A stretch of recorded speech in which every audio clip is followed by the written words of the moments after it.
Alright, welcome back.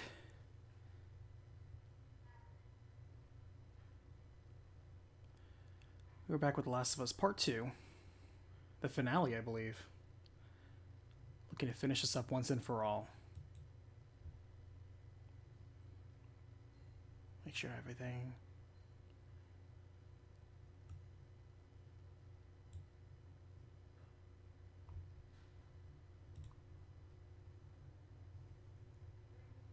Okay, we're good.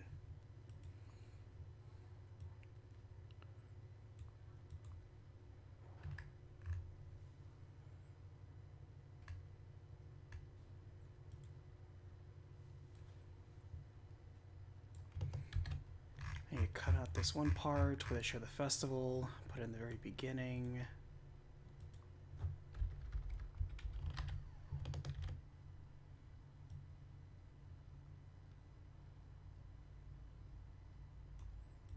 Okay, back to Santa Barbara.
Something was out there.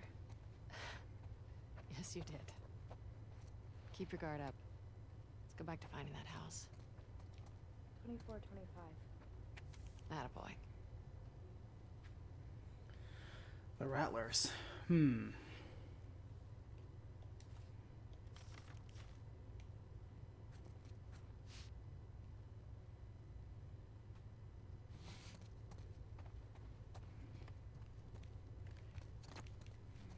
What if we don't find them here? Assuming all the leads dry up, what would you like to do? I don't know. Leave this place? Okay. And where would we go?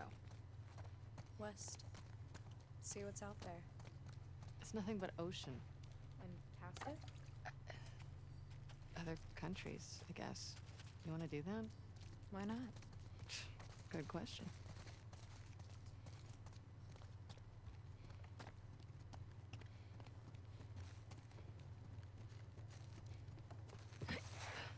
What do you want to do for dinner tonight? We've got those lobsters I caught yesterday. They're still in a bucket on the deck. Ooh, yeah. Genius. And we've got a few strawberries left. If we find fireflies, we'll celebrate with strawberries. If we don't, we'll console ourselves with strawberries. Cool.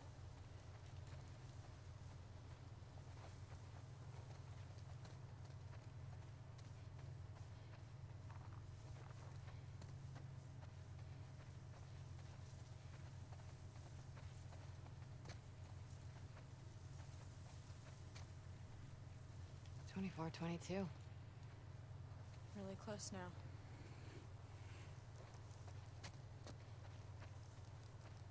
Yeah, Turfface, I'd say that this would be... I'd definitely say it's longer than most typical adventure games. Most adventure games don't stray past the 20-25 hour mark. Now, you could say, oh, well, you could beat this game sooner. Okay, well, you can beat a lot of games sooner. But at just the normal pace... Nah, this is fine. Plenty of stuff to do and see.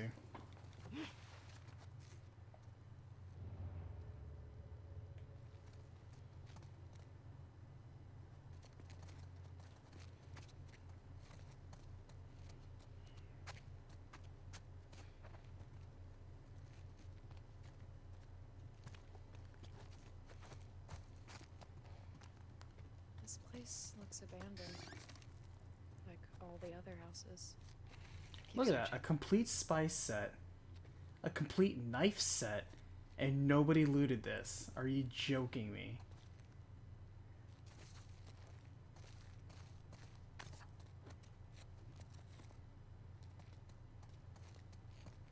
I think it's interesting that Lev just took the bottle that was there. Does Lev actually use that stuff? 24, 25 constants. This is the place. Okay, but there's nothing here. We don't know that yet.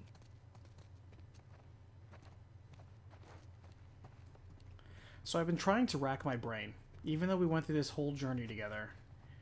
What was the overall objective We could take the indoors to look like the of the game? outdoors, but plants don't look like that. It's more like a child's dream version of the outdoors. In the old world, it'd be common for them to decorate kids' rooms like this. My dad painted a colorful jungle for me. You have to be a little bit more specific. Revenge is a theme, Nora would have loved that. but what's the actual goal? Like Yes. revenge against the father's killer, that's an objective. Revenge is not the objective. Revenge against a person's killer is the objective.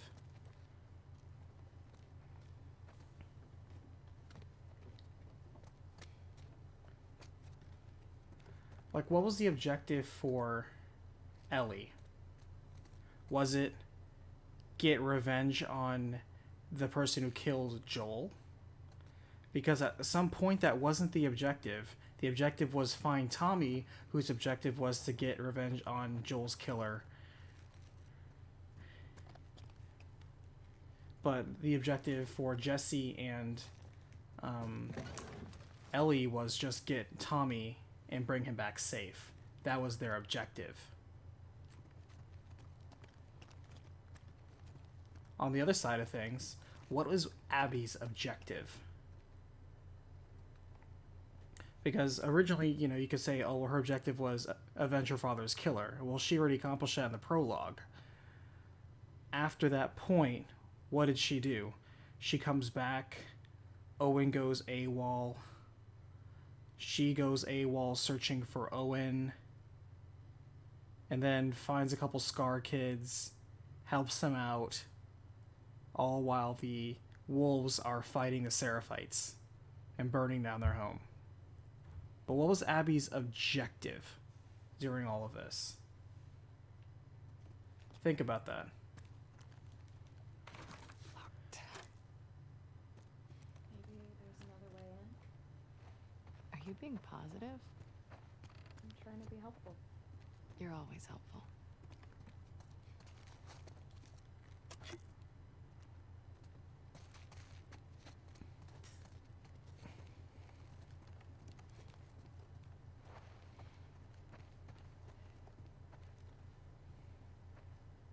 I think Dirtface, I think you're closer to it. I think the objective for Abby has always been protect those who are dear to her. That's what drives her, is protect those who are dear to her. I think you have about right there.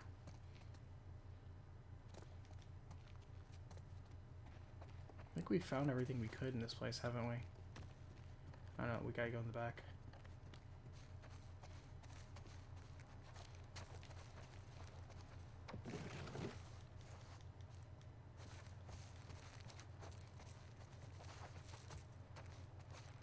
Because Abby's goal was never get revenge on Ellie, per se. She was just trying to avenge those who killed her friends. And she was willing to let that go. Is it really nothing? It can't be. And then Ellie thought she was able to let it go. Her driving goal of revenge on Joel's killers. But clearly she was not. Clearly she prioritized that above everything else, including her one shot at, well, not one shot, but her established happy life and happy family.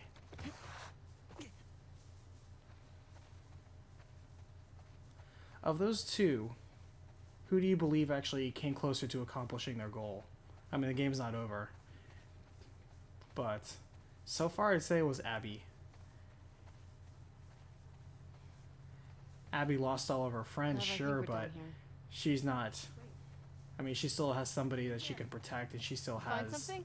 a relief found in that. What about? I was afraid there's gonna be a clicker back there.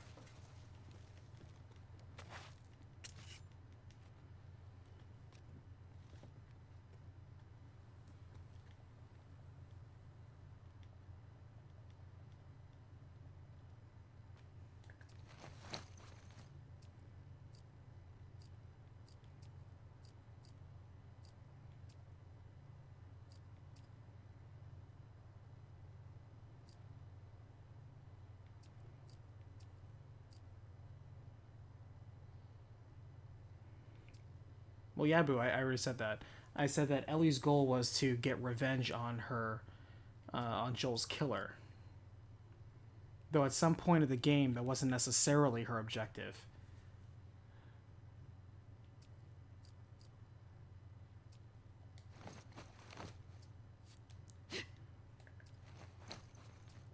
I think it's annoying that it shows that I have 7 bullets for this gun that I don't actually have. That's kind of annoying to me. It keeps making me think that I have that gun, and I don't have that gun.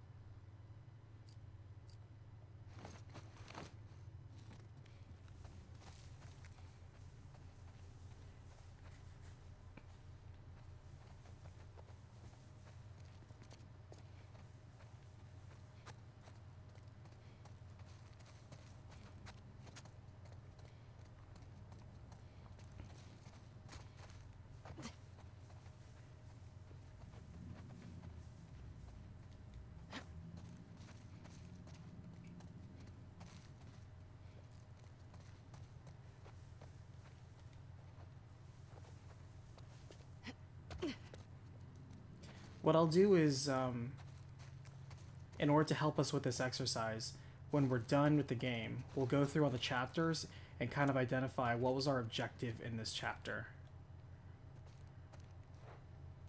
It'll be a fun exercise. Conscious. This will be just like lit class. Scooch.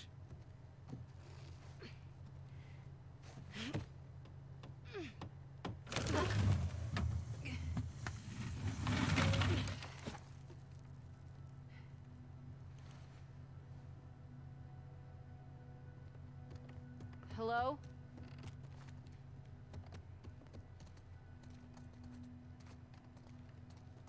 Been a while since anyone's been here. Unfortunately, I have to agree with you.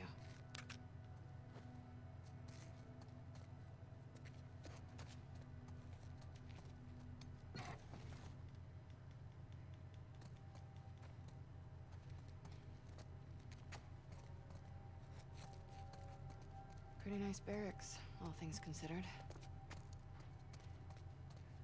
They were here for a while. That's the shower, right? Mm-hmm.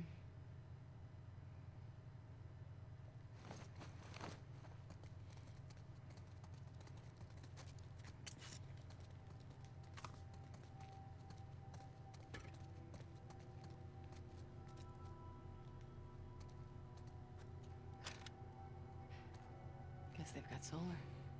Yep, Valentine, we're on to the grand finale. Ellie's on her way to hunt down these two. Although how soon she's going to get there and meet them at their boat, I imagine, is going to be interesting.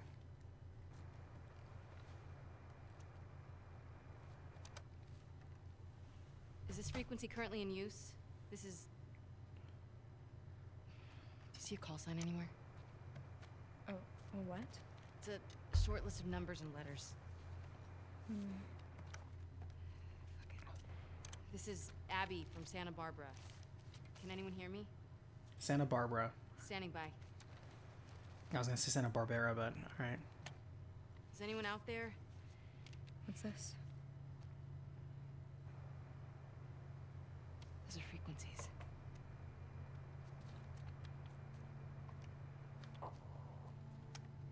Is this frequency currently in use? This is Abby from Santa Barbara. Is anyone out there? Are these other Firefly outposts? I don't know. Can anyone hear me? Hello?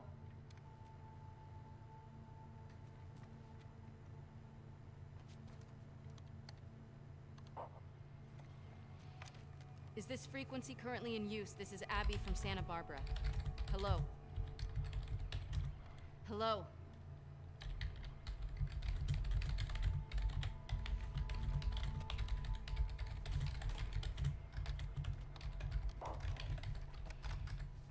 Is this frequency currently in use? Hello, this is Abby from Santa Barbara. Can anyone hear me? If anyone can hear me, please reply. Please answer.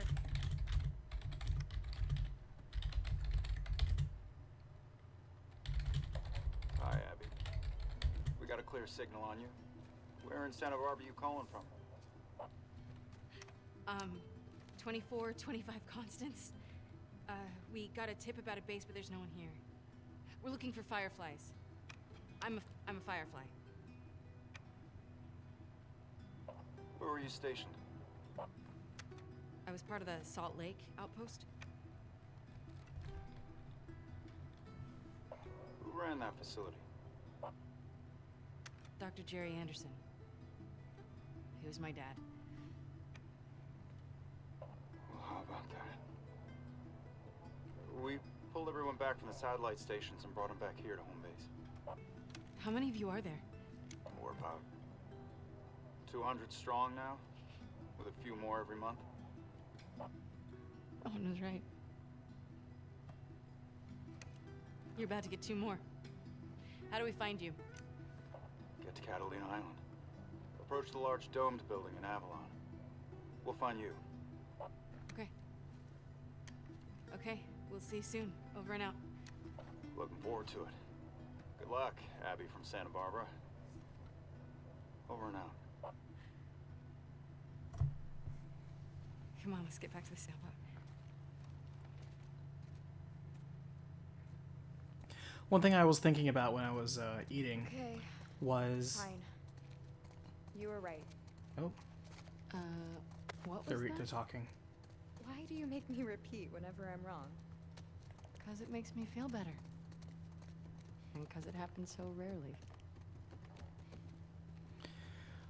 One of the things was that her perspective this entire time was she thought that Tommy this entire time killed all of her friends. That's why when she got to the theater, she's like, "Ah, he's been tracking us this entire time."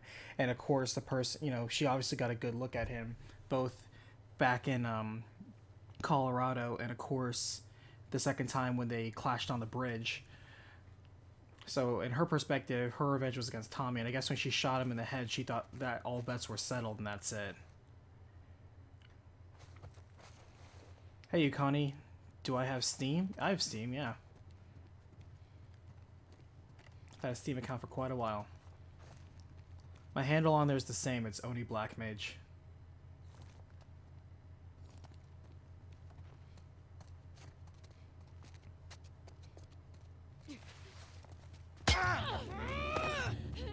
Oh, these must be those rattlers. I was about to say the cobras. Oh, are they former Fedra? Damn, that is a big man.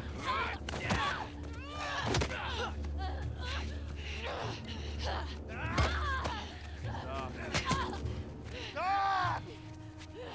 Don't kill her now. Tie her up.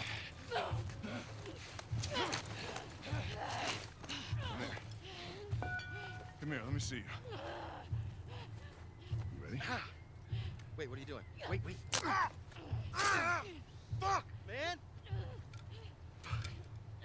You're fine. Get that little one.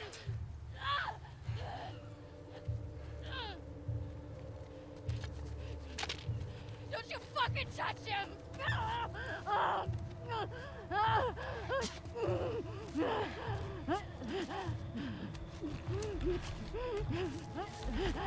Shit.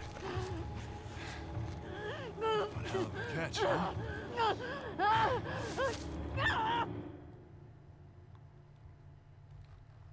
Short chapter. Could I link my profile? Sure. That way you guys can see all my embarrassing collection of anime sex games.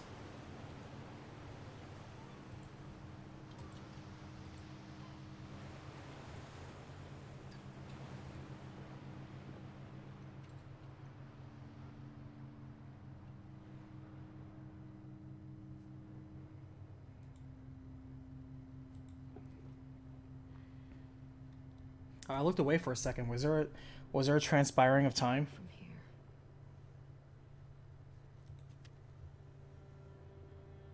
2425 Constance. Yeah, that's gotta be it.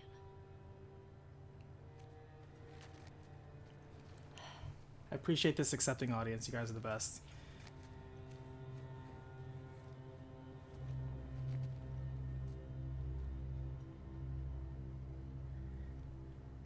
Alright, so we had some story just now.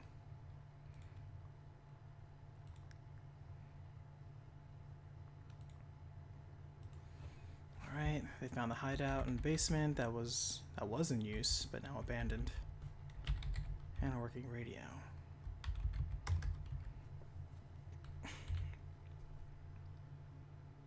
Where they say they were Catalina Island, I think.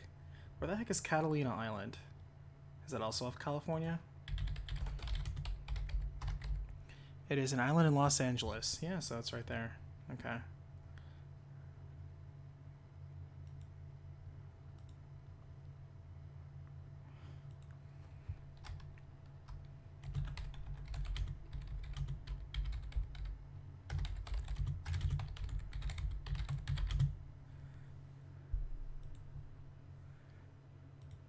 Speaking of anime sex games, it's funny.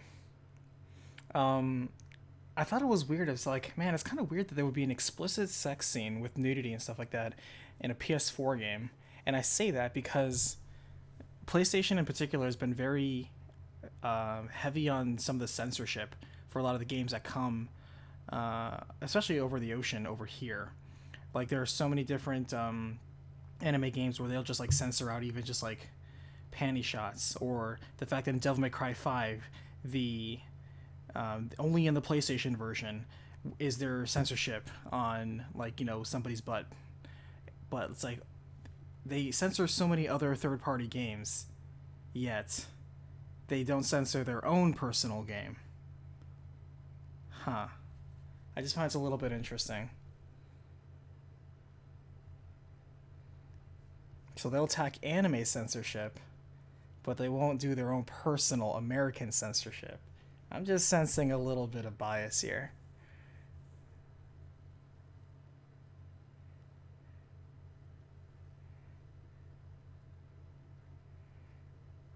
I think it's a controversy about this game. People complain about how Sony gave this game special treatment. Yeah, I mean, I kind of noticed it too, because I was like, wow, I didn't explicit nudity. Because, yeah, exactly like I said, like, there's so many cases of the PlayStation version of a game being censored for less than that, and yet on their prime, like, first-party games, they do not censor that, and that is just weird. That's kind of a very obvious preferential treatment that I can't help but think that other studios are like, what, you can get away with that, but we can't get away with a panty shot on an anime girl. We can't have Jiggle on Chun-Li in Street Fighter V. You know, it's like we can't have a girl kissing in a visual novel game, but we can do it on The Last of Us. So I was like, that's so weird. So weird. You know? Can't help but think it's a little hypocritical. But that's more of a Sony issue, not necessarily a Last of Us issue.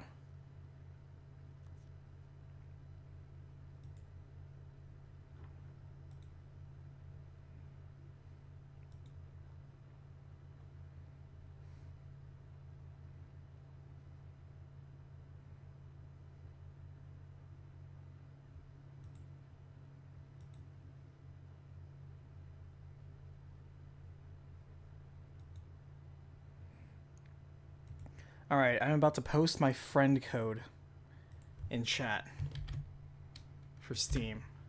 So there you go. That's my friend code.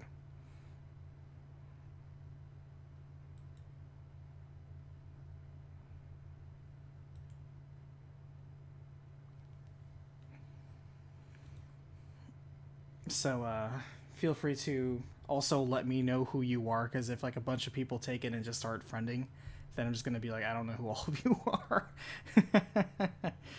Well,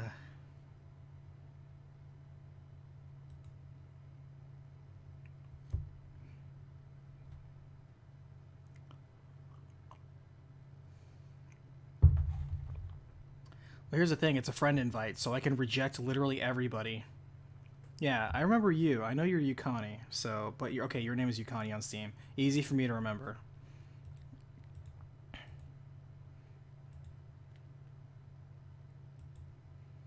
Alright. Let's talk about some more of that story that just happened. They see, oh, that's right, I should probably mention that they did, but no fireflies here.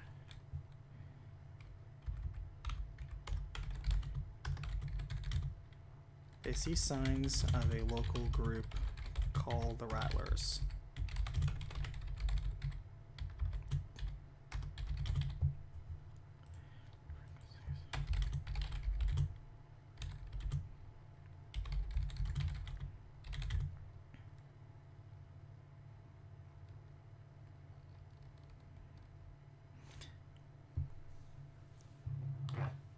Strange Sevens, welcome to the chat. Yeah, I mean, you don't have to like anime or even anime-themed games. The whole point is that it's very weird that they would censor animated suggestive stuff, but they won't censor explicit, meant to look realistic, actual explicit stuff. It's a weird line that they draw. And the difference is if they personally paid for it or not.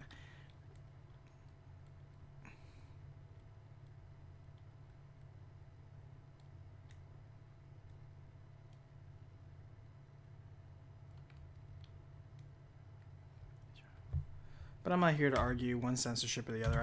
I'm just pointing that out. That's like, that's kind of weird to me. But okay.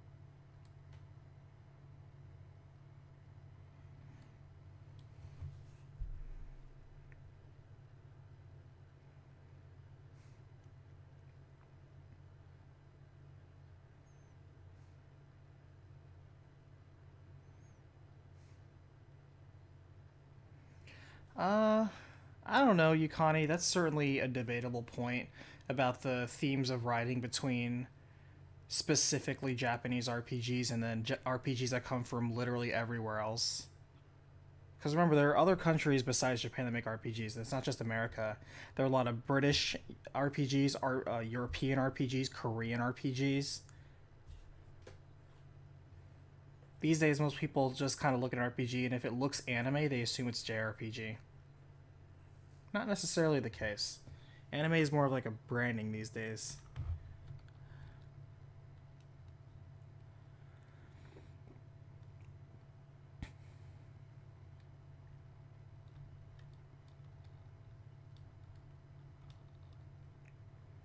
Also, not every Western RPG is Skyrim, nor should they strive to be.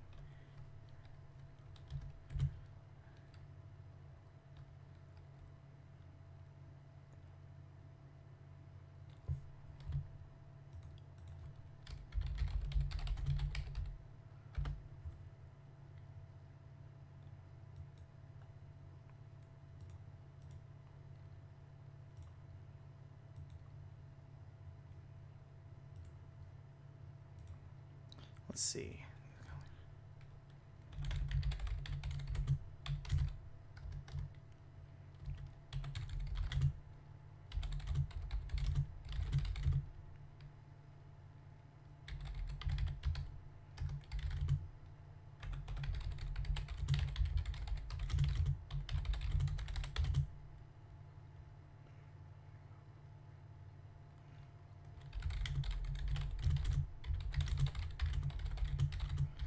The big guy didn't say who he was, did he?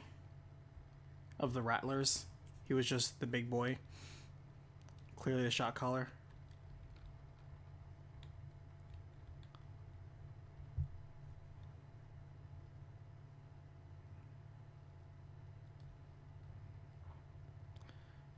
Courage is seeing no hope in this. They prepare to move on, only to be ambushed and captured by a Rattler group. Meanwhile, Ellie follows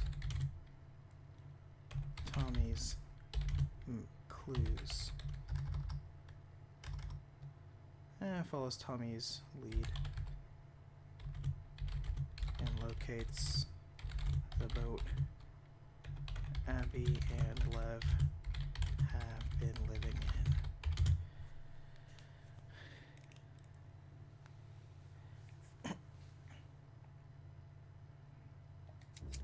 All right.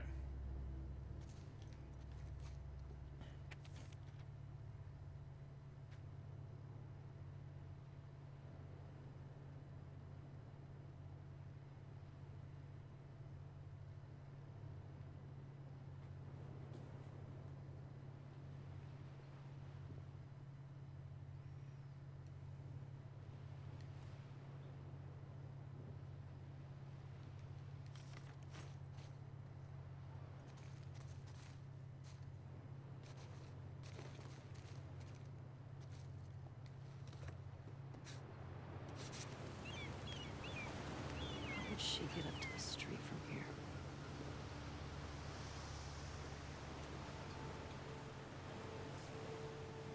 Alright, what do I have? Oh, so I get to keep all... Okay, that's cool.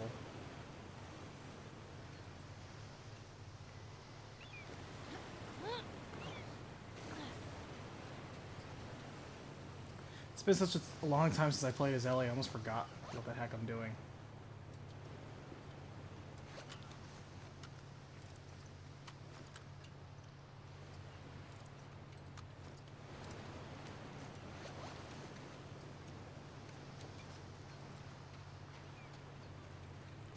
I like how it still keeps my health.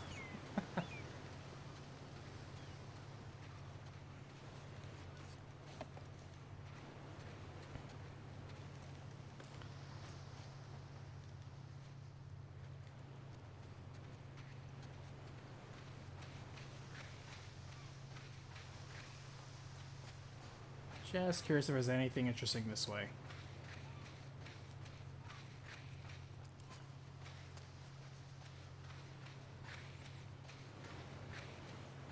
There's a beach, there's a horizon. Let me just check it out. One of the things I have to think about too is when thinking about the story critically is during this whole journey either of them have had. This is technically the second time Ellie's been spared, and yet she's still going at it again. It's very clear from her mental and physical stress that she still hasn't let go of any of the repressed emotions and anger that she has been subsiding this entire time. It's been gnawing at her. So Ellie has not faced or not experienced catharsis yet. However, compare that to Abby. Abby's recent stress was mostly in line with trying to, and in some cases, experiencing that the friends she couldn't protect. She got revenge for her father's killer, This looks promising. so that was relief. And she did feel some immediate relief of guilt when she went back to go help those two people, as evident by her dreams being a lot happier. Even though she thinks, with that letter just now, she still thinks back on her, like Owen and stuff like that. But it's very clear that she's not tied down by that.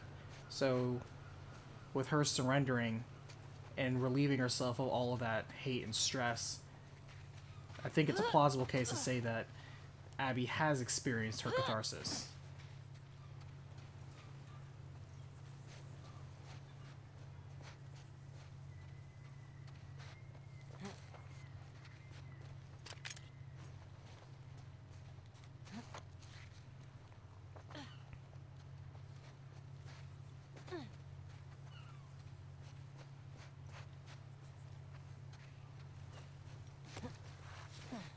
if this is still Hamlet, like I think it is, I think Ellie's going to try to attack Abby one more time, but will not succeed. It's going to lead to her ruin, or their mutual ruin, but it will lead to her ruin.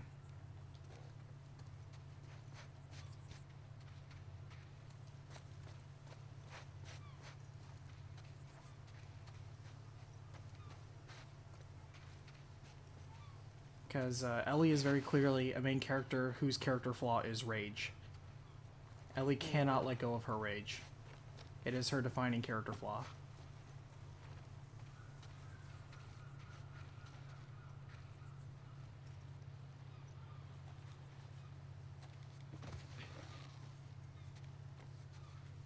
Okay.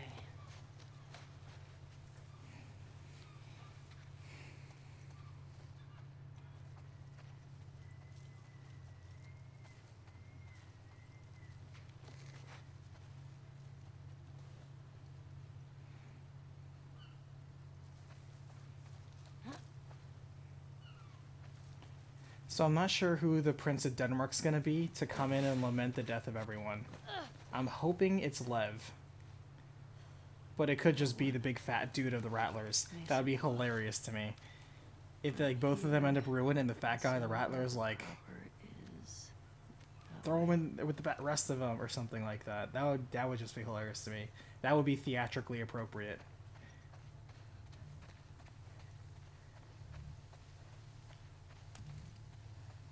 Alright, she pulled out her gun. That means there's a threat here.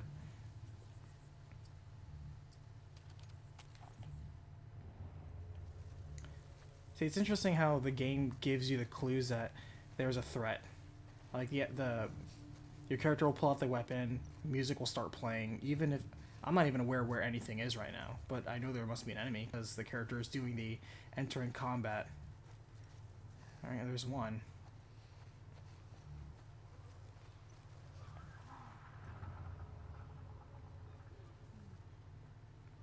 Alright, so I hear a runner, but I think I hear a clicker too.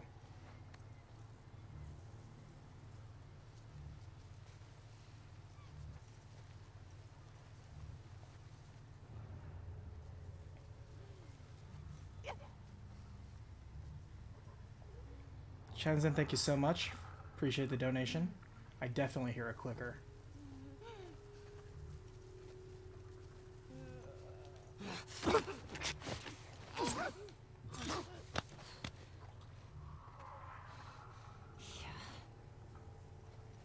I'm surprised she's not still got it. Or something like that.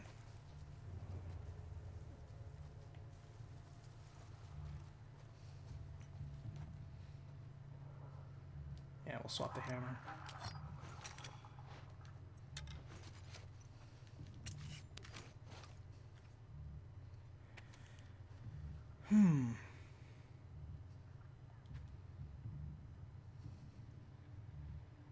Man, the Rattlers are...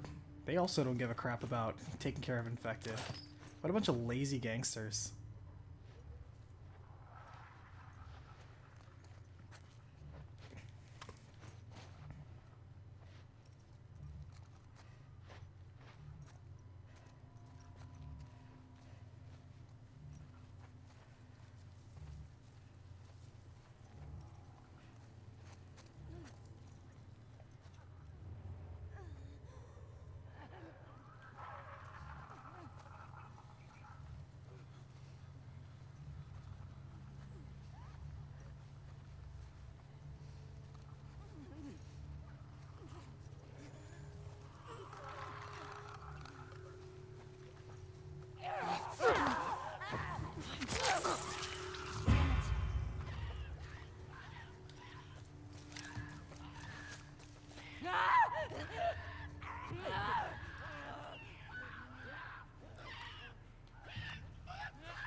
Man, that is a fast clicker.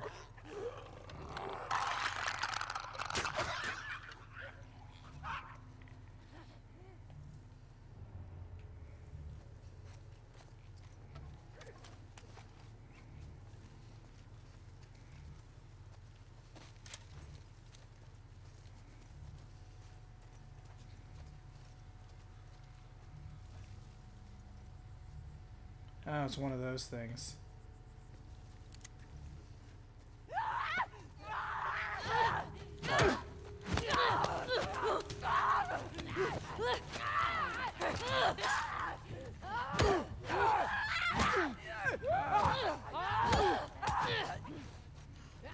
These guys are so annoying.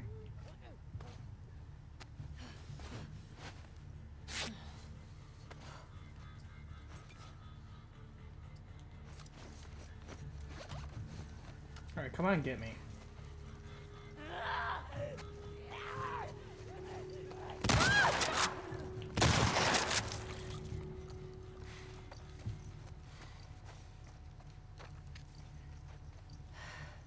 Back to it. But yeah, if Ellie ends this story with no revenge and no catharsis, then I would actually be okay with that too.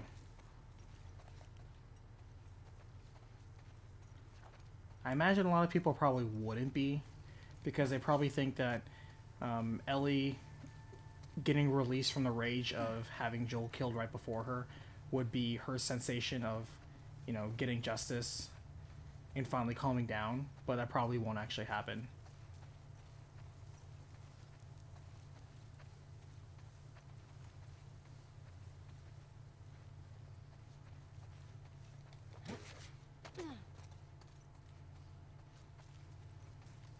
Would I be okay with it, you mean, of Ellie not getting catharsis? Yeah.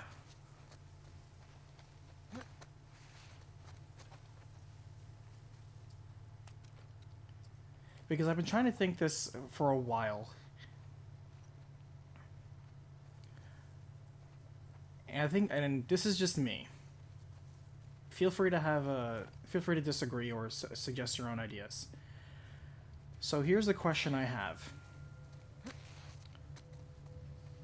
For the respective chapters, it's no mystery that both Ellie and Abby are main characters for the respective chapters. We experience the story through their perspectives. No debate there. Right? We're on the same page? For the respective chapters, both Ellie and Abby are main characters.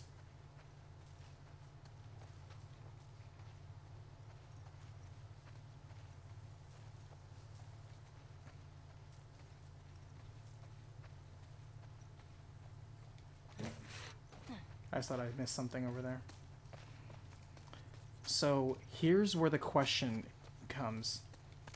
Remember when I asked earlier about what's the objective of each character and then what was the objective of the game? Think about that and then answer me this question. I'll tell you my answer. Who is the protagonist of this game? Who is the person that drives the plot forward?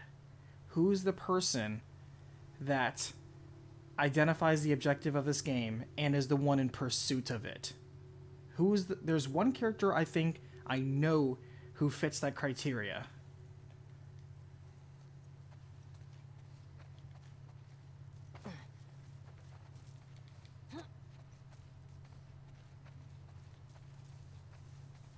And remember, the protagonist is not always the main character.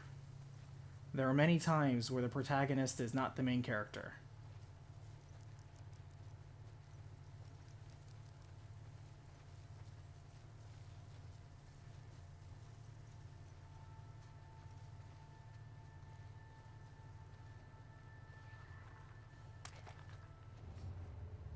Alright, here's... Oh, there's a clicker on the roof. That's a weird thing.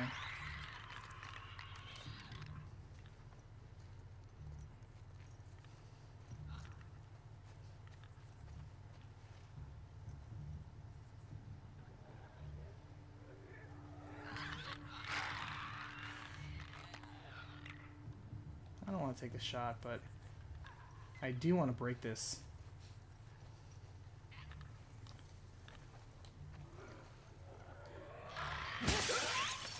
That's right, come after me.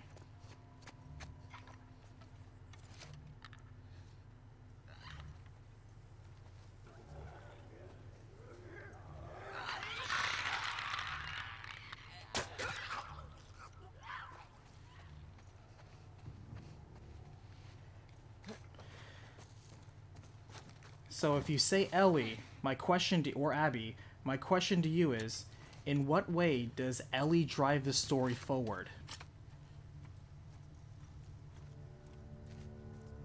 And remember, the answer is, well, we're playing as Ellie. No. That just means you're being the main character. Is Ellie being impacted by the events of the plot? Or is Ellie actually the one driving the plot forward? She's the reason the characters are making the decisions they are.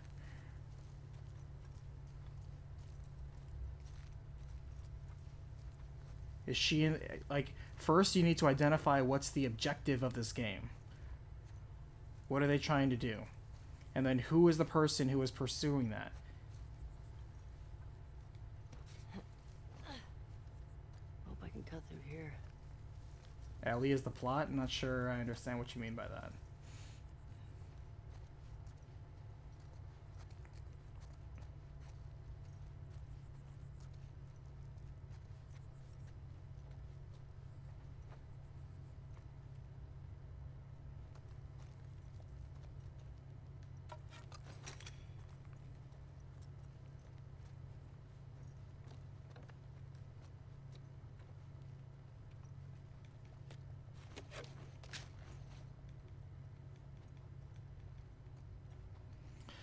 Because I'll tell you what I think, and I'll give you the rationale behind it. So when do the events of this game really begin? If you were to say, well, it really kind of begins with Joel getting killed, you're right.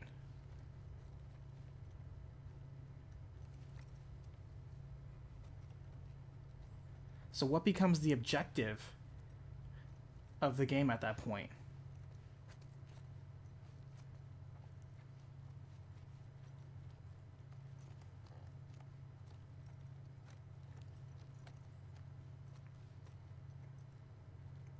I feel like I'm almost teaching a lit class here. I'm not a teacher, by the way.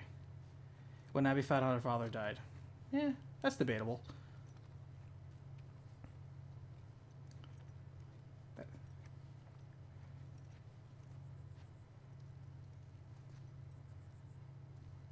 Lightning data, Abby's actions create a snowball effect. Well, lightning data, what I've been telling people, because a lot of people online have been pointing fingers at who starts what chain reaction of things. I just cut to the chase. I tell people, hey, everybody, this whole event, everybody's strife and anger and arguing and everything, remember whose fault it is? It's Riley's fault. Riley is the one who started all of this, so blame Riley. And if Riley didn't be Riley, then none of this would have happened. So it's her fault. Is that a big boy? Yes, it is. Are there two big boys? Shit.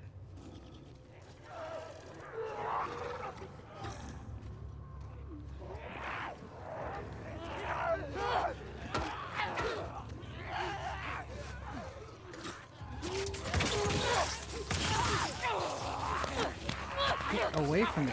Man, how'd they get the jump on me?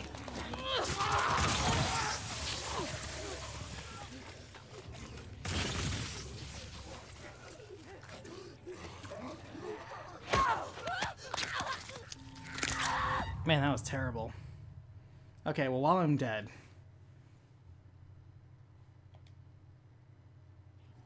Shit. Alright. So let me walk you through what I'm talking here. Besides it being Riley's fault to begin with, because that ends all debates. None of this would have happened if Riley wasn't being Riley. So it's Riley's fault. That ends all debates. So for this game...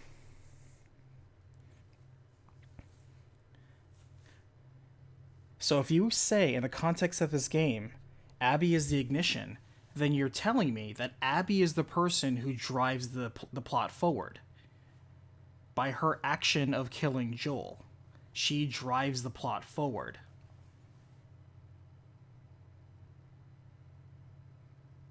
So Abby would be the protagonist from that context, if that's your argument. Because Ellie only responds then to Abby's action.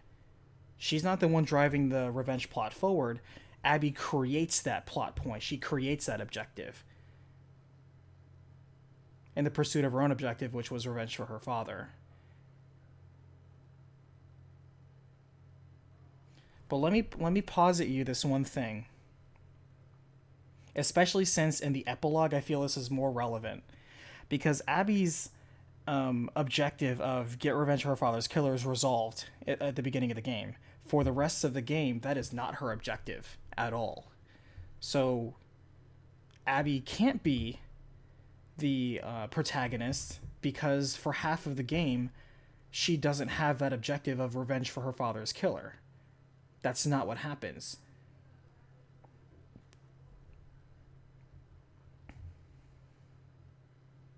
However,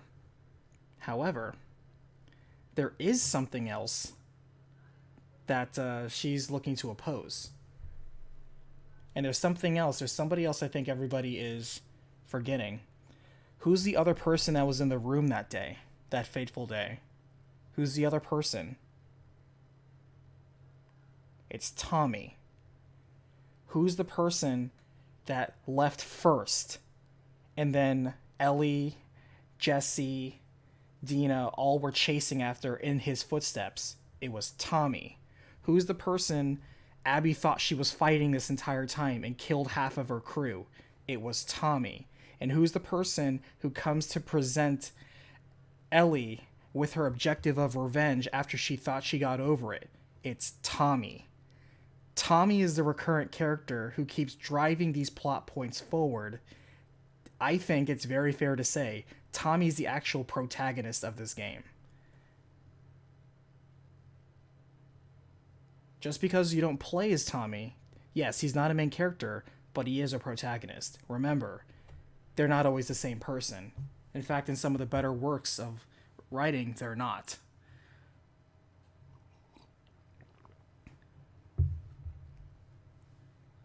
Did I just blow your mind?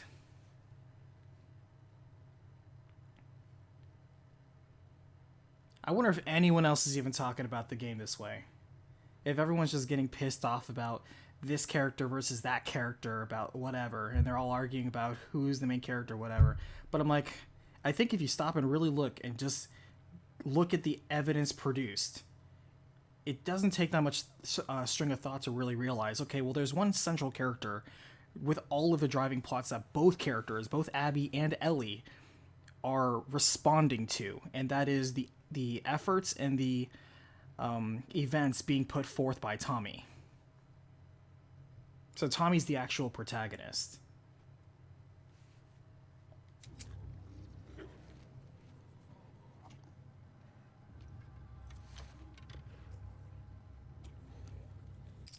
And yeah, I was thinking about it the moment that when Abby was shot Tommy. But yeah, I was thinking about it for a while. I was like,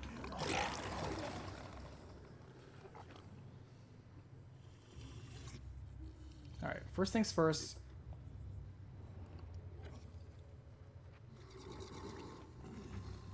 Those two freaking stalkers jump me, and I don't know where they jump me. That really annoys me too.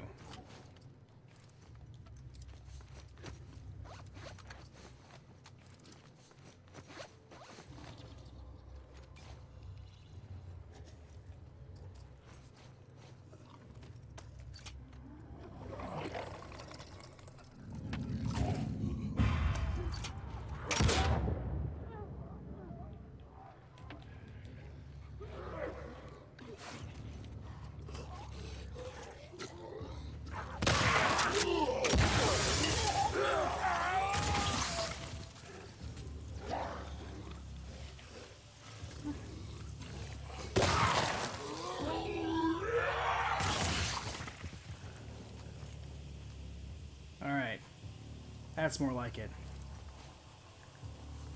You activated my trap mine.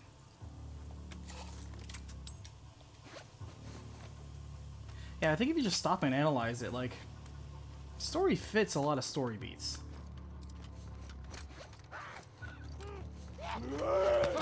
Get off yourself.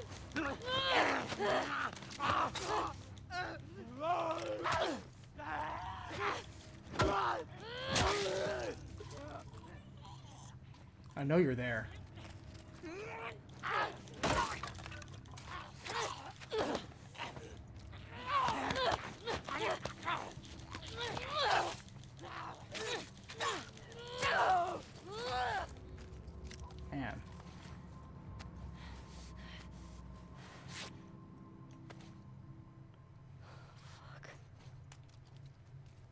But yeah, I wouldn't say the writing's been Swear to God, Abby.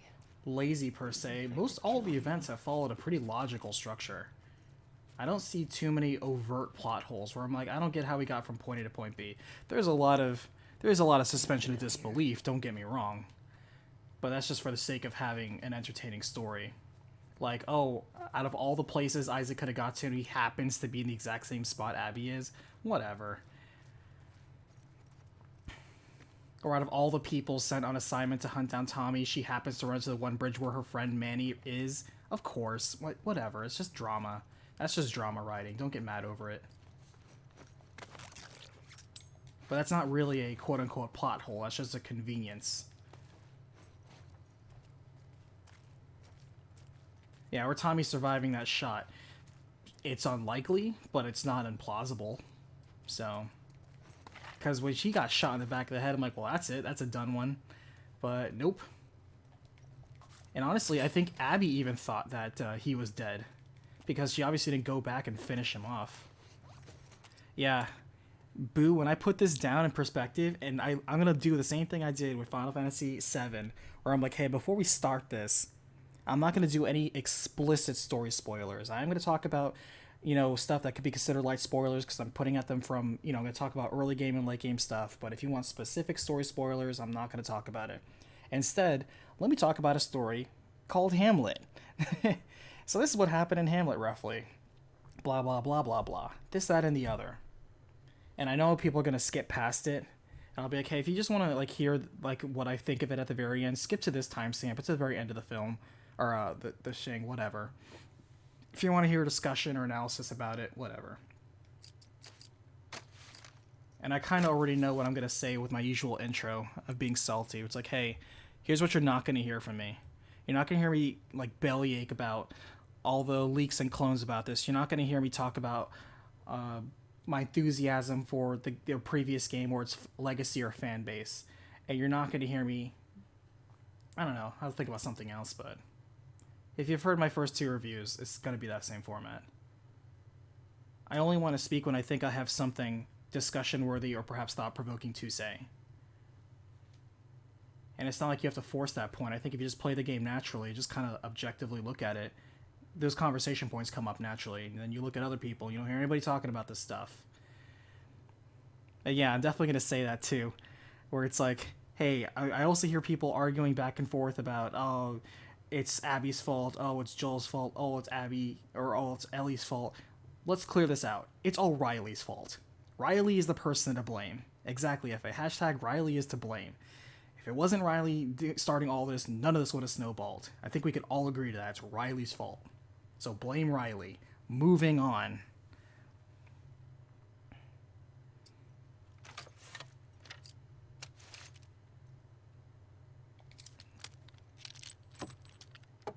I don't know if I'm going to do the same thought exercise. I think I have to do the same thought exercise, though. Of, here's how I got to the main point of people are arguing about who's the quote-unquote hero of this story. Well, you don't have a hero of this story. You have 2 main characters, and the protagonist and the hero aren't either of them. So, hashtag deal with it.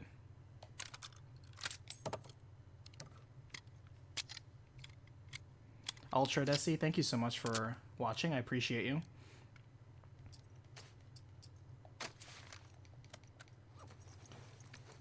And that also depresses me if what you're saying is true, where I'm the only person talking about the game this way. Hey, Letty, how's it going, by the way? See you over there hanging out, chat. Hope you're having a great evening. We are finishing the game today, Letty, so you get to put another victory under your belt, another feather in your cap for joining us on another finale. Because I want to hear from other people that are having a similar discussion. I've been asking you guys along the week, hey, can you recommend me any other influencers or podcasts or anybody talking about this game in a way somewhat similar to I Am, where it's more of an analysis piece and not just an heated argument, just people shouting at each other. Because I'm seeing a lot of people shouting at each other. And that's not what I want to waste my time and day just listening to.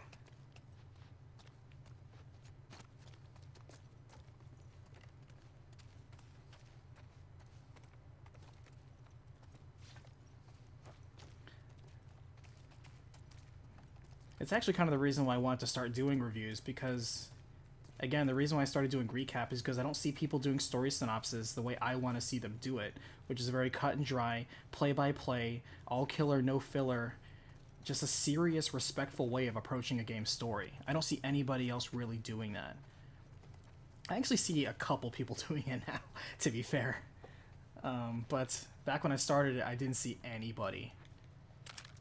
And doing it for a variety of games. I see a lot of people that, I'm a Final Fantasy channel, I'm a Zelda channel, like I'm a Pokemon, I'm a one game series channel. They don't want to divert anything else. So I don't see anybody else kind of making it a thing. So I'm like, let me just go ahead and just fill a void here and do it because I feel like it. Professor Thorgy did a respectable analysis earlier. Interesting. Oh yeah, I can just imagine the Reddit echo chambers resonating on this. Good lord. Yeah, there's a literal war on Reddit.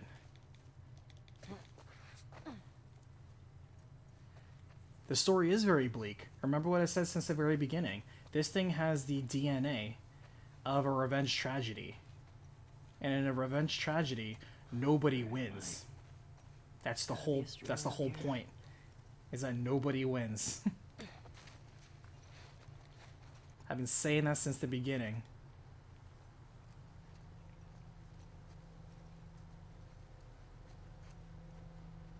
How far into the video is this? I mean, we've been playing for about an hour. Okay. Santa Barbara's downhill. 24, 25 constants.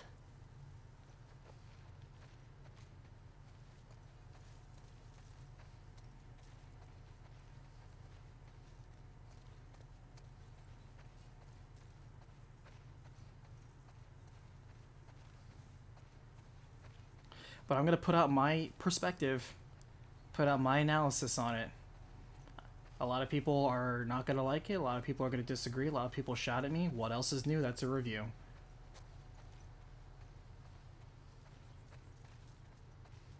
If I can at least get a few more people to start thinking about it Be down there. in a calm and levied way, then I did my job.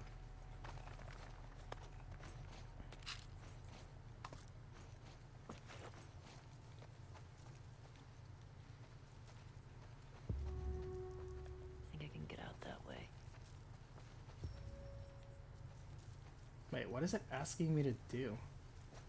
Ask me to go back to the house? What the hell is it doing? I'm going down here.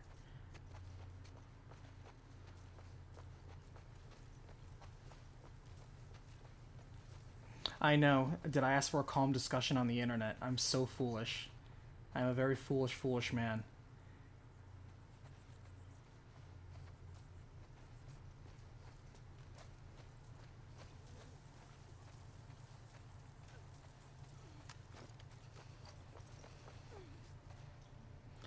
Hey, Catboy Romeo. Yes, there will be a Last of Us 2 recapitation. I'm collecting footage on that. I might as well potshot these guys.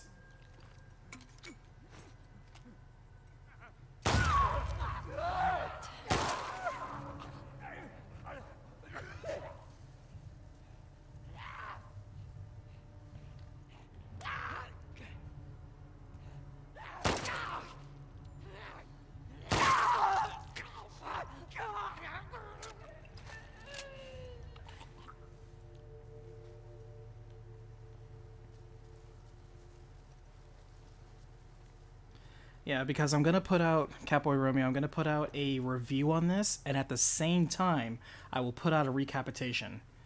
Because if you want to see the review and hear my perspective and analysis on it, you can. If you already determined in your mind what you feel about the game, but you just want to also hear the story because you don't want to watch hours of gameplay and or hours and hours of cutscenes, and you just want to hear something less than 10-15 minutes, then hey, I got you covered. Save yourself $60 if you feel the story is not up your alley.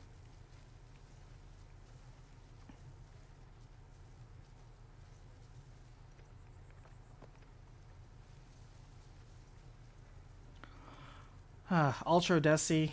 Yeah. Oh, you weren't able to hear me before, Letty? I've been talking normally. My mic's been going on just fine. I don't think I've been having any weird audio issues. I think. I'll tell you what, Capo Romeo, the part where it felt like Resident Evil was the fight against the Rat King. Dude, that fight was legit Resident Evil and also very exciting. I liked it. That was like the best part in terms of combat of this game. So good. Holy crap. That surprised and delighted me. That's what I ask for a game. It's like, if you can surprise and delight me, even once. What can Brown do for you?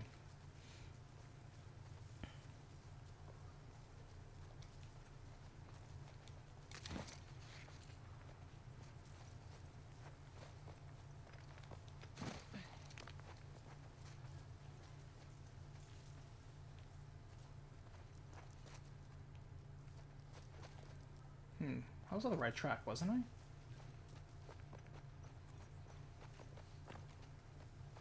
Oh, there it is. Sometimes you have to like look for the little gap. It wasn't from inside? Cool, thank you. Ooh, that's gotta hurt.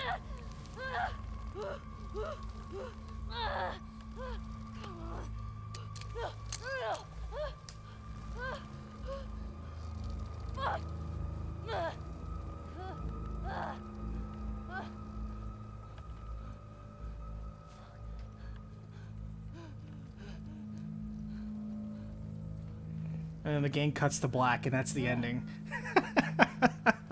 Oh, I would laugh so hard.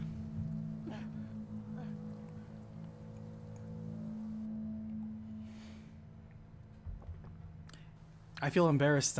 Oh, you were in a classroom interview / interrogation, and you weren't able to listen. I gotcha. I gotcha. Abby. I found you. See? We got a live one. This bitch is fucked up. I'm gonna be lucky if she lasts a month. Can we please just say we're done for the day? Yeah. Get that thing down. Let's reset the traps. Really, man? I mean, is she even worth the trip back? It's not like... Hey, get you? No. I'm good.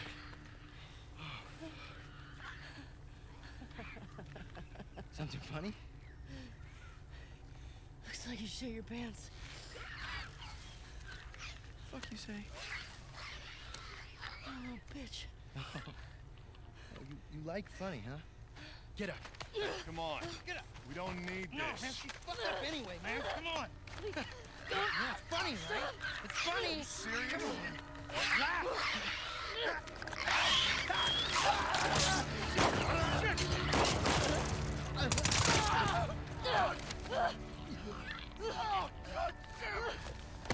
Nice. Yeah, that's like totally a Tomb Raider moment. Wait. You said Abby. You're looking for an Abby, right? We picked one up a couple months ago. Yeah, sure. Oh, no, big girl. Oh, it's been a couple months ago. Blonde. Arms like mine. You're flattering yourself. Hers a better tone than yours. Scrawny kid with cuts by his mouth. Yeah, that's her.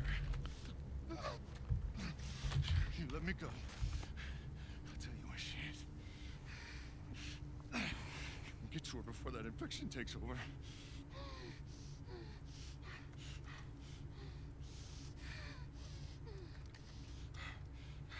Talk. She's in a holding cell at our camp. I like he's just called Manny. They don't give him Where a is that? name. Head that way till you hit the railroad track. That'll lead you to a resort. We keep them in the tall, round building.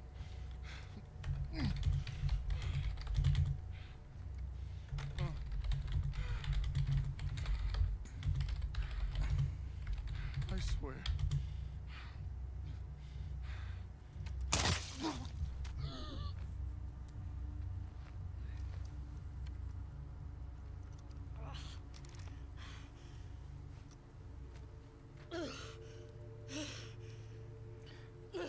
So because this is an engaging, immersive game, I'm going to go back and get my backpack.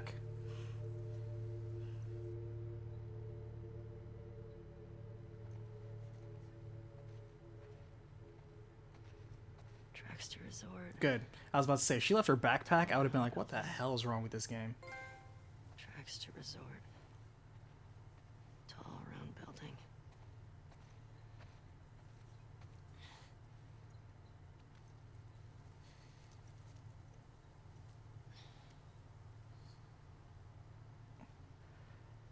Fuck. Over here! Aim for his leg! Line! We'll go back. Is that a gun? He's got a gun! Go back! God damn it. Shit. All right. Fuck did he get a gun? Tell the others Ooh, to silenced search submachine gun. Make sure he's the only one that got out. Watch out for infected. Yeah. I find out anyone helped him. They're going in the fucking pool. Oh, we got dogs here too. He was acting up for a while. This is the third this month. You ready to put more people on the gate? People on the gate need to do their fucking jobs. Go look around. I want to know he was alone. He didn't have a bulletproof hat. Alright, before we start this encounter... Man, we're getting a whole bunch of chapter for this epilogue. Alright. Ellie falls into a rattler trap as well, severely injuring herself.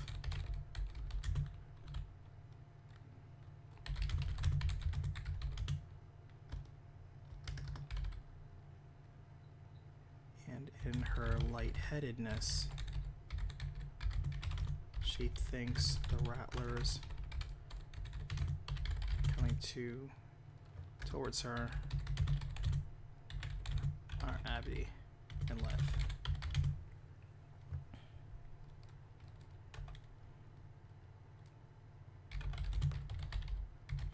Tricks them to getting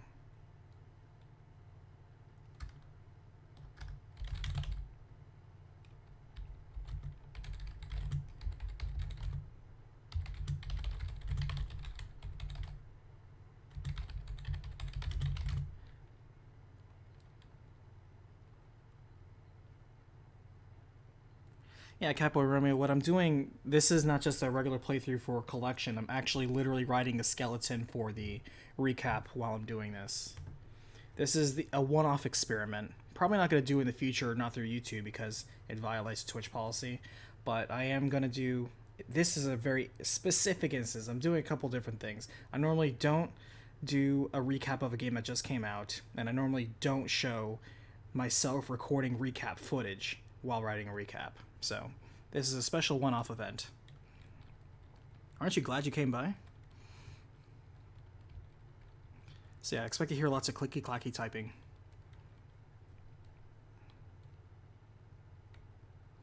Calling the big fat dude Geralt? Oh, that's a little harsh.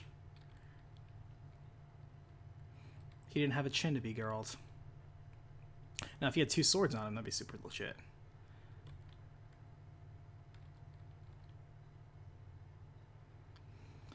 So Twitch and YouTube Live are two competing streaming services. You are not allowed to be monetized on one while also streaming to the other. You're not allowed to do that. So the way I've loosely loopholed around it in this specific instance is, even though I'm streaming on Twitch, which is technically where I'm monetized, the simulcast to YouTube, I immediately take down the video after I'm done live streaming it and remove it off my main channel. And then I put it on my side non-monetized channel, OBM Plays. So you can still watch this footage later. It's just on a literal stream dump channel. It's non-monetized. Sometimes it gets claimed, but I don't even bother fighting it because I don't care. I don't make money on that. It's just literally there to be a stream dump. Yep, that's the rules, Catboy. That's the reason why when you see those like big name streamers like Ninja and Shroud and all the rest of them make those big contracts and stuff like that, they have to obey strictly those exclusivity rules. Well, it's not just Twitch that does that. It's YouTube, Mixer, FaceTube, Facebook Gaming, a lot of other streaming services. They're all kind of exclusive because they're all competitors. You're not allowed to monetize and stream to everybody. You can only get monetized by one person.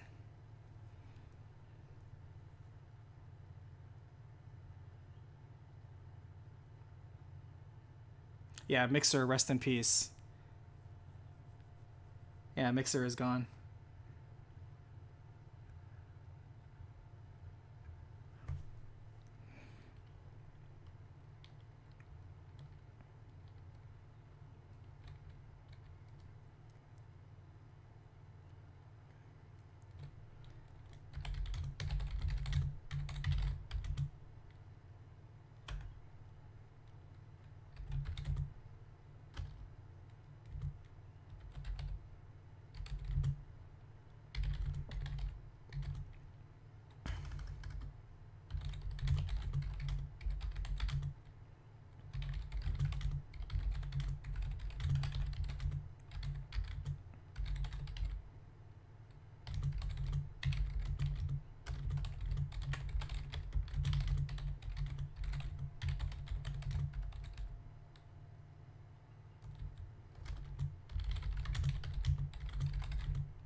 What is the objective of the Rattlers? Have we ever figured that out?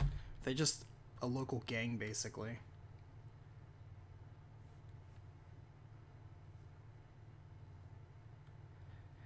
I know, that's how contracts work, Boo. It's like, I'm getting 30 million to go to the service, and even though everyone else, like, if you were a main streamer on Mixer, sorry, mate. That sucks.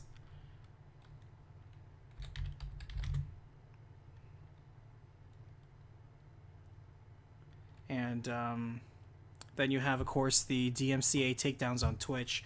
Although in that instance, I can't say I feel too bad for them, because it's kind of been understood, at least on the YouTube side, that you're not supposed to play licensed music that you don't own.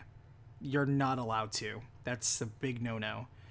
And Twitch has loosely got away with that, but as licenses and new bots come up and new companies come up, like new waves of bots come out, and yes, that can happen, but fundamentally, you're still not supposed to play licensed music on your stream.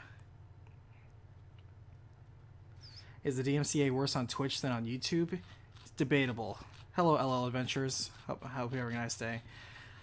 Because with YouTube, at least when you upload something and it does match something, the bots are very quick to flag it. So you can pretty much figure it out pretty quickly.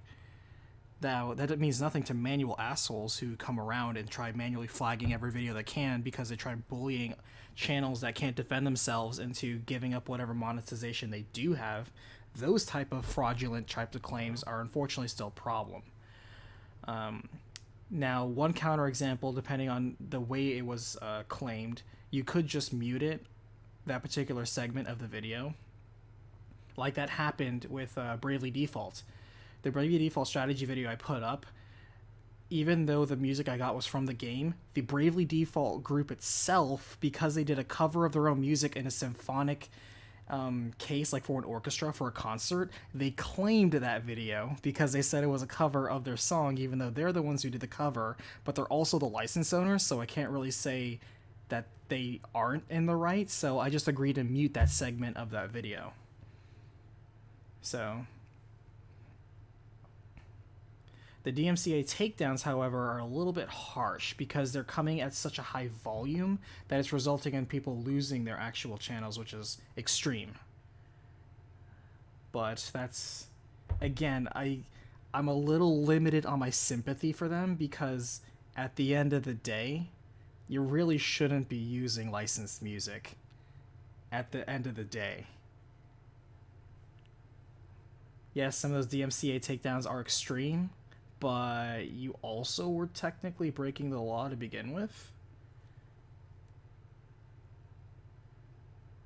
So, I don't know.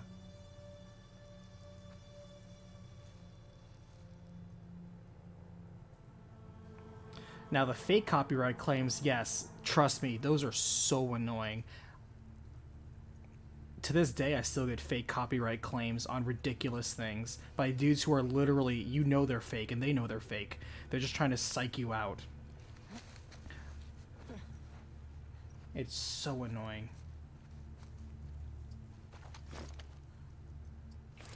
But, you know, that's the YouTube battle. And now Twitch is just now learning what that battle's like, and that seems a little funny.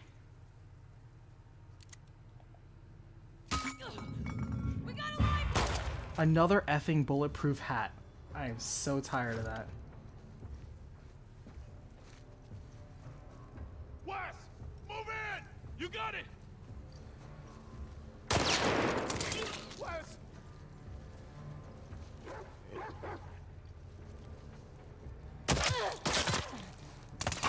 Jesus Christ! Gonna kill me, then get it over with. If you got the nerve.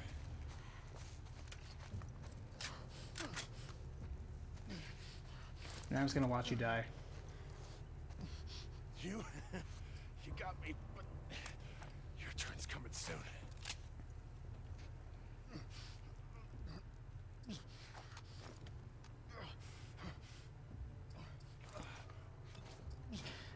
There's also like a big problem with like how the process is handled too. It's just not great. The whole copyright claim process is sloppy. It is the source of endless debate. Before these idiots kill her. And then, of course, you know, you have the whole limited monetization, the what do they call it? They make you do it on every video. The self-content IDing sort of stuff you have to do, where if you have any sort of objectable content, you have to expressly submit it saying, I have this much violence, I have this much profanity, I have this much explicit material, I have this much talk about drugs or guns or politics. You have to self-identify on every single video you upload now. That's how it is. Now, if you're someone like me and your content's kind of the same, they actually let you kind of do like a auto thing where if you basically fit with these sort of structures and you adhere to that same sort of line, like I only show video game violence, I only show video game swearing, you don't hear me swear, things like that, then it's okay. As long as your channel's consistently that stuff. So, it's a messy process, YouTube life.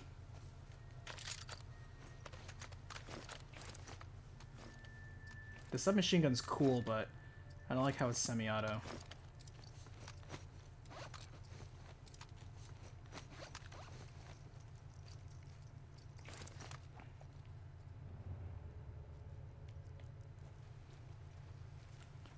It's not so bad. I mean, it's just part of the you don't have a choice but to get used to it.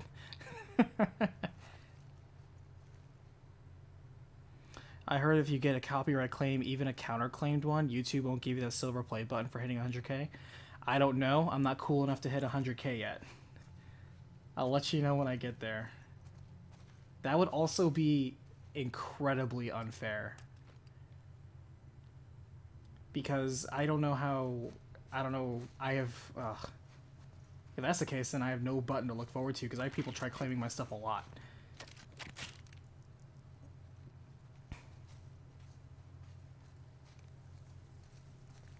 And like I said, I've even had a video taken down because of it. That was Final Fantasy IX. Square up out of nowhere. Even though that video was up for years, Square up and just like said, oh, yeah. Oh, I know, Letty. I'm the most offensible, I swear like a sailor on these streams.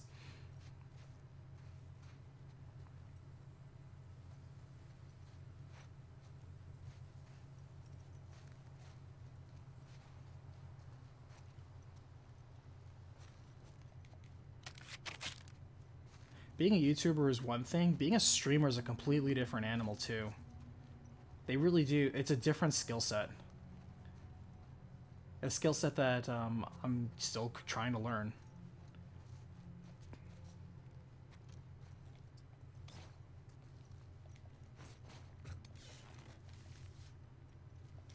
I think we're clear because Ellie doesn't have her gun out.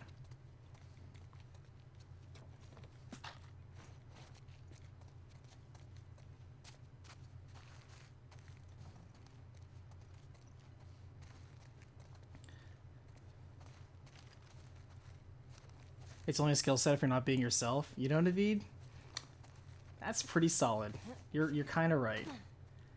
For me, I'm just recording myself while talking, while playing the game exactly how I normally do.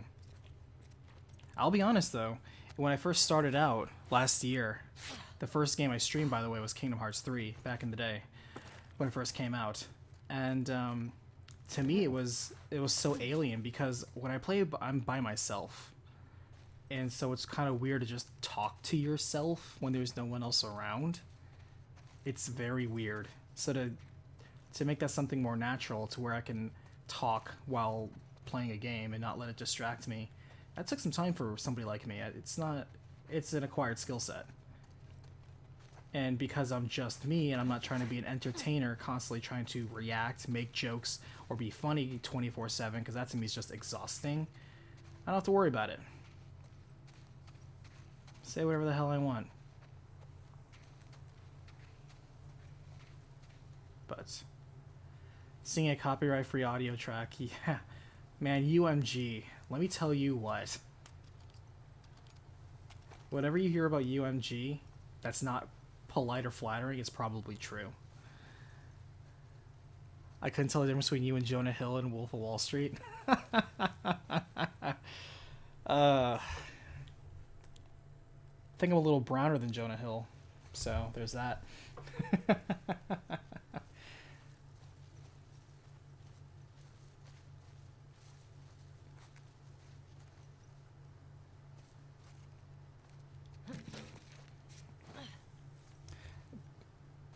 To me, though, what I find the most natural is just kind of talking, not necessarily reacting to the game, like, oh, can you believe the blood? Oh, reacting.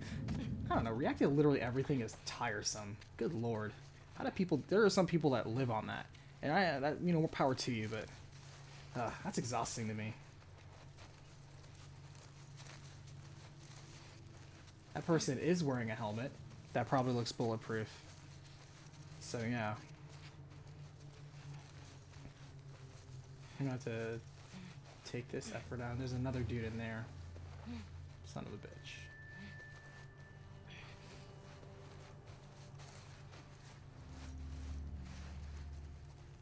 Hopefully that means he can't listen as well because he has a helmet on. Quiet.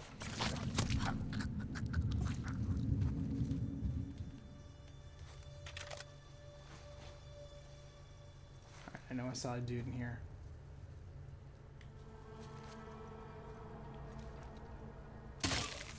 Okay. And I know there's a dog and a dude out there too.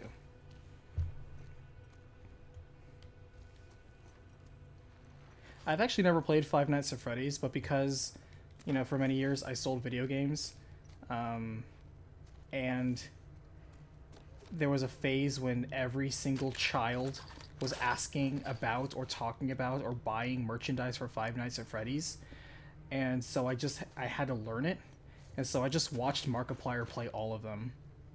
I never really watched Markiplier, but when I saw that he was like the big guy streaming that, I was like, okay, I'll watch this guy. Wow, he seems kind of cool. I don't really watch him consistently, but I watched his Five Nights at Freddy's gameplay. So, yeah, I thought it was cool. But yeah, I don't really keep up with any other streamers, per se. Actually, I really don't. I don't really watch anybody stream. Don't have time for it, you know?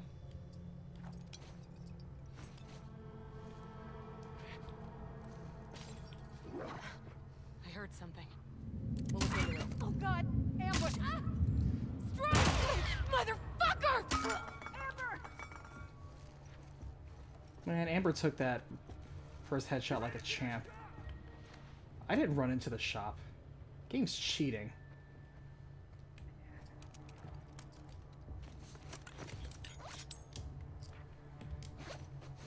The outsider's gone.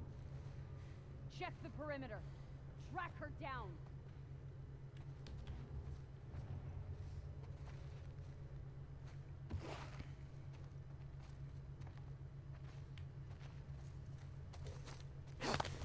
Just shut up.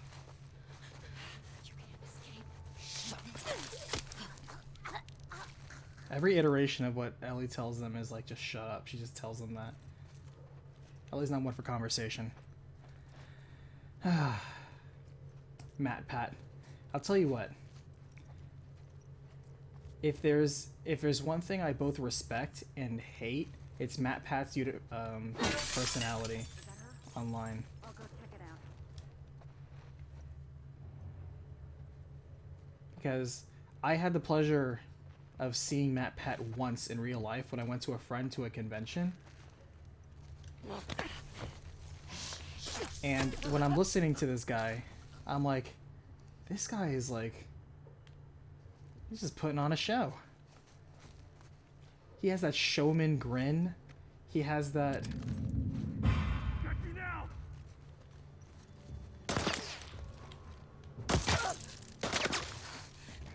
I don't want to put the man down, but I was like, you're not kind of real. The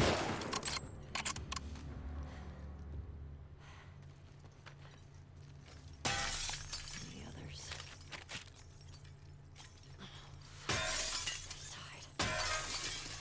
I was like, I can't get behind this guy because he has a mask on.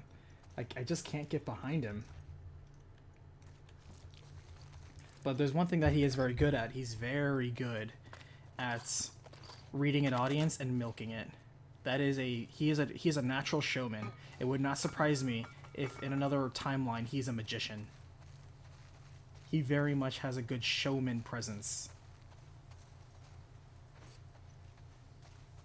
But at the same time, I can't help but look at him and be like, man, at the same time, it's like, how much does that cost you in integrity? But you know what? He's the multimillionaire, so he's sleeping on those cash pillows, so I'm pretty sure he's not too broken up about it.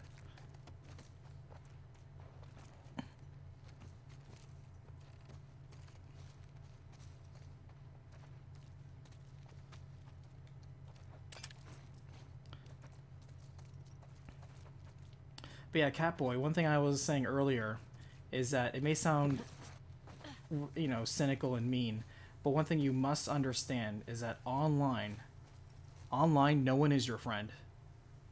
Unless you know them. Because all you see is just one sliver, one aspect of the persona they allow you to see. And based on their mannerisms, you yourself, in your imagination, construct the rest of their personality. But it doesn't matter how honest or how designed that one sliver is. That's not the entire person. You can like a person, you can have a great discussion with that person, you can agree with that person, you can fight with that person, everything. But one thing you should never make the mistake of is A, assuming you know them, or B, assuming they know you, or C, assuming that you guys are friends. That is not the case. I mean showman in a good way. He's obviously a good showman. He's quite successful. No matter what you say about him, you cannot take the fact that he is successful. And so for that, I absolutely compliment him.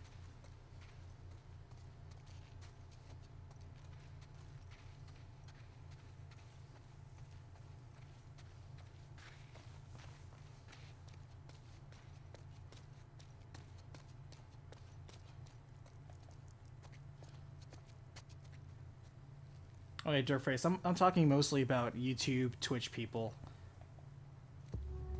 I'm not talking about, real life people, obviously.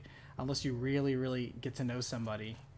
Everybody just kind of shows you a persona, if you will. They just show you a portion of the personality.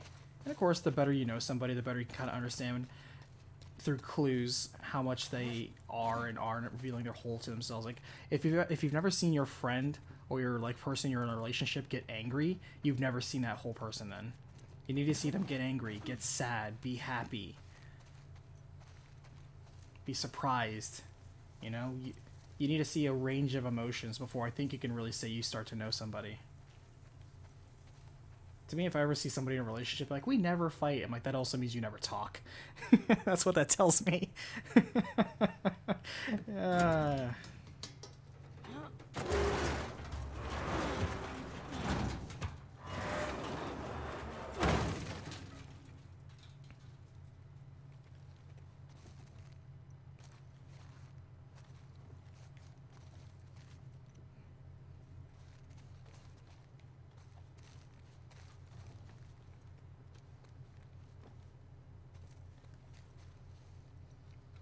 Hi, I'm Money Black Mage. We talk about real life relationships and internet relationships here on my channel. Follow me at twitch.tv/OBM or Oni Black Mage.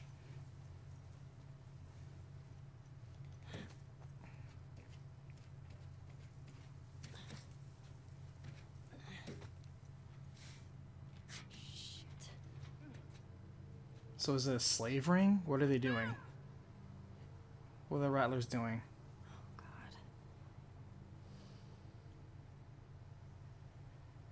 That looks like a tall, round building. They growing drugs here? How do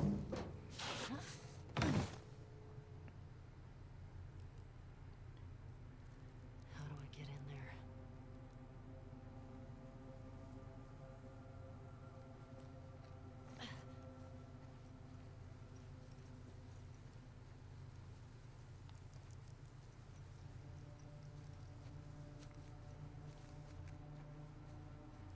Yeah, I know, they're getting high, those corn husks.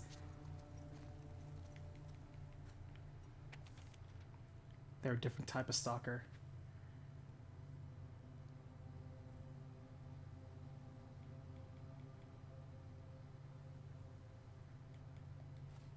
So I think they are just taking people and making slaves of them, I think. Is that what's going on? They're just slavers.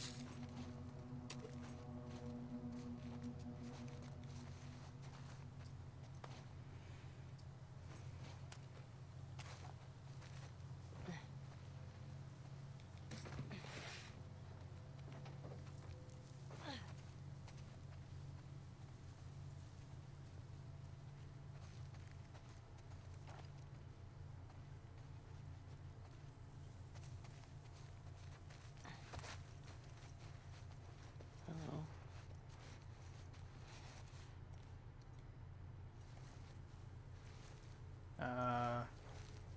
Gonna let me, there we go.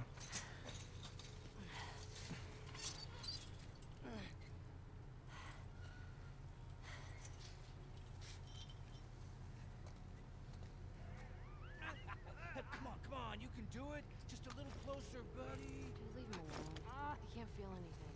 Fuck that. I promised you might do this to him.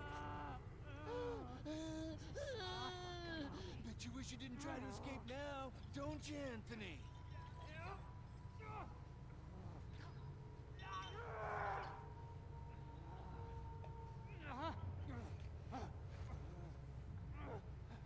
Is Anthony infected? I'm guessing.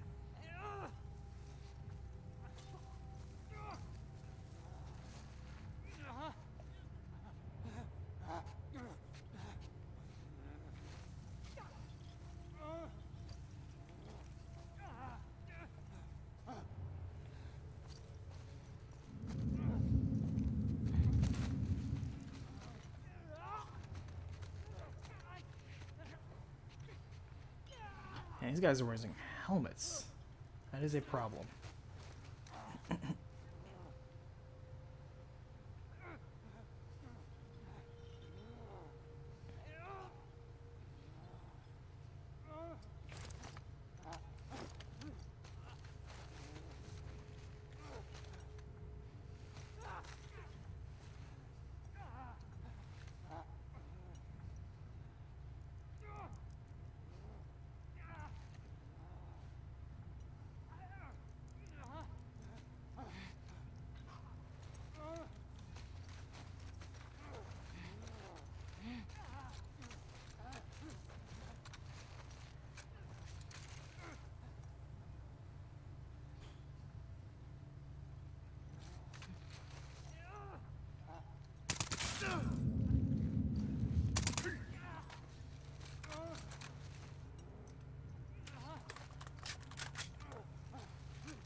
Where's Hammerman?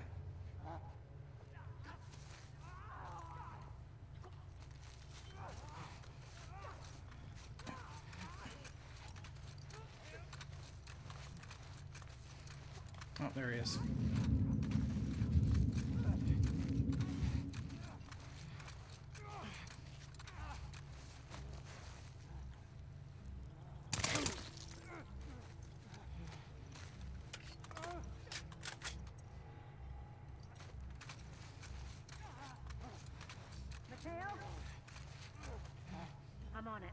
I'll keep an eye out.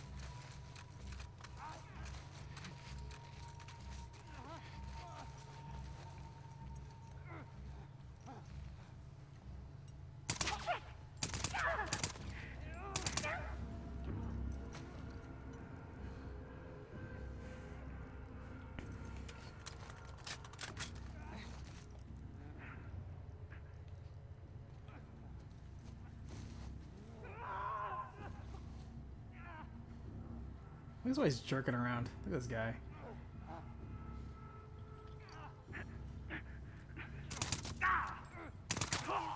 There.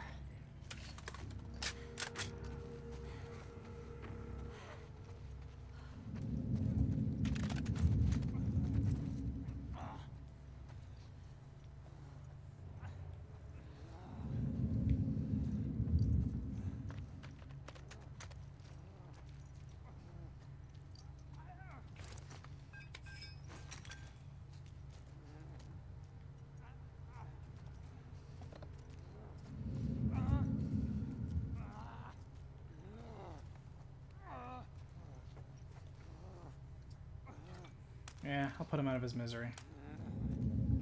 There we go. Right. Oh, you telling me I can't upgrade the MP5? Ridiculous. Do I have to see them in a coked out of their mind hysteria to truly understand them? That's funny. I hear you, Letty.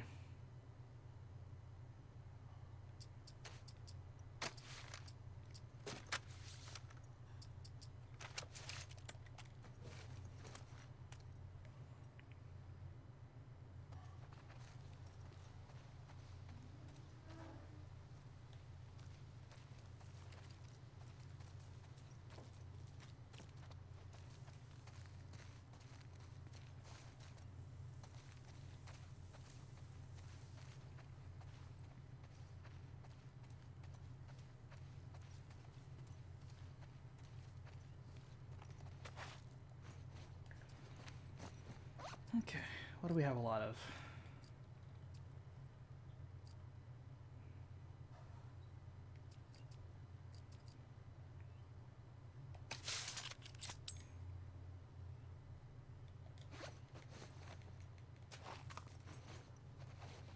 Yeah, I've actually never fired an explosive arrow once in this entire game. Come to think of it.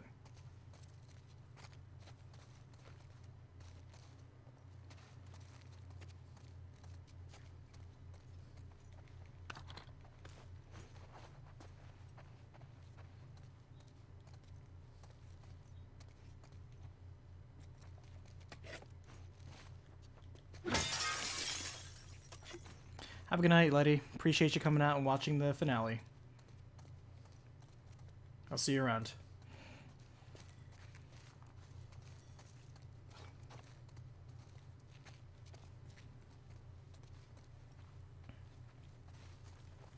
Guess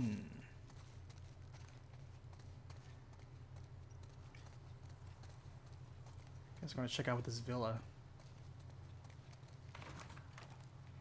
Of course it's locked. Oh, that's right. Let me check out what was underneath here.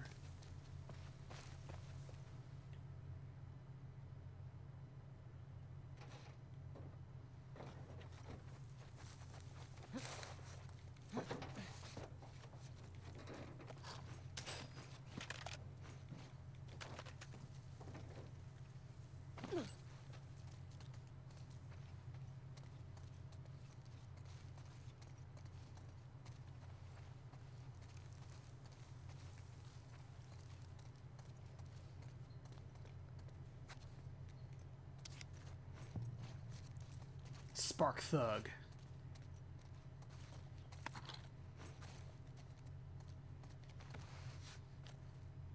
Okay.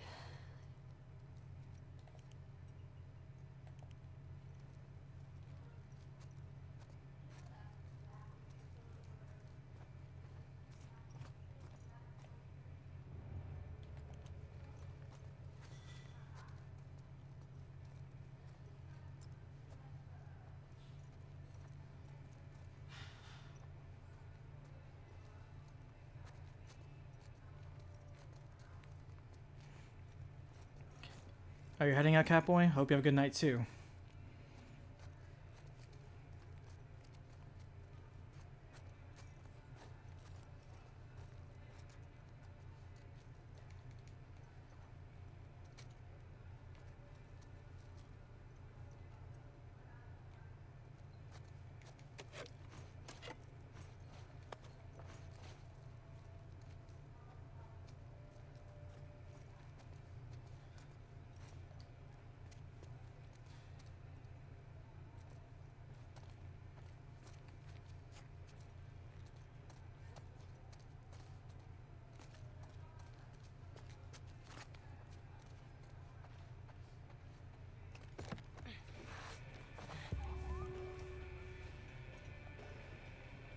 Tall round building. There it is. Fuck all these assholes.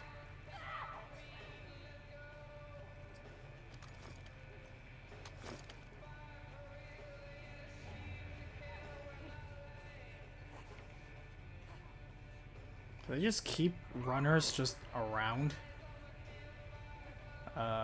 Okay.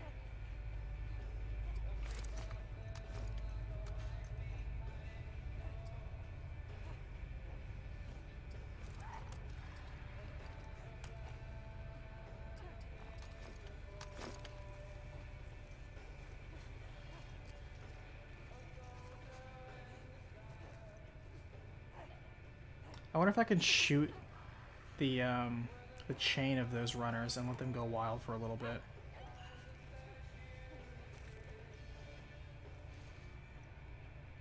I hope I don't get muted for that amazing rock that's going on right now. All that grunge.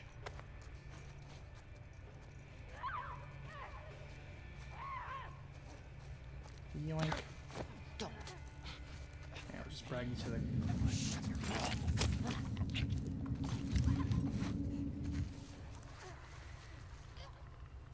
I hear a clicker too.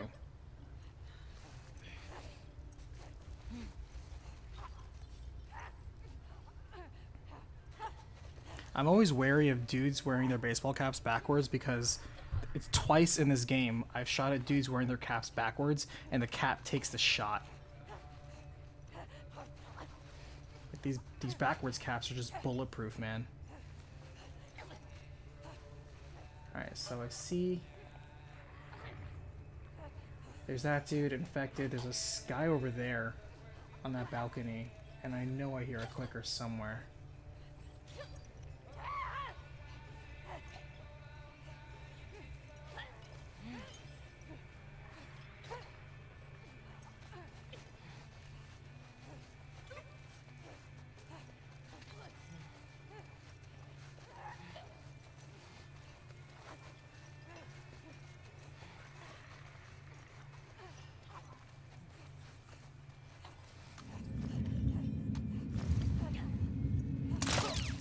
Good.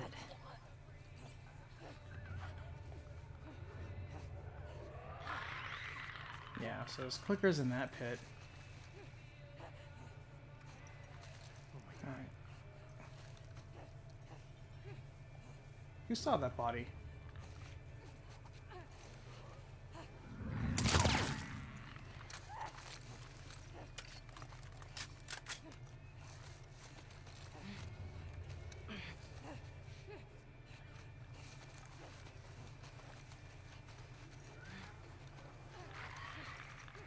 Is that what they mean by the pool? Yeah, I think this is definitely a resort via. Hey, vice versa, how are you today? I wonder if Naughty Dog would even make a Crash or Jack style game again, or is the adventure game genre just much more profitable? An interesting thing. I suppose only Naughty Dog can answer that.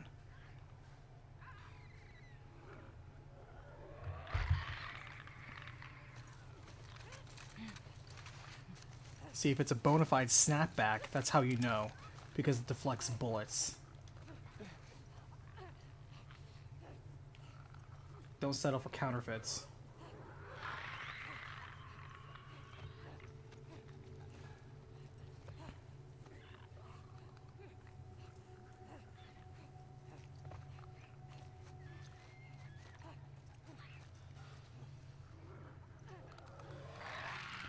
pretty sure I see a dude on the bottom there. Yeah, I see two dudes on the bottom there.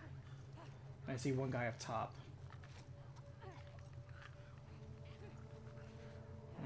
And I don't see a way past the circular area.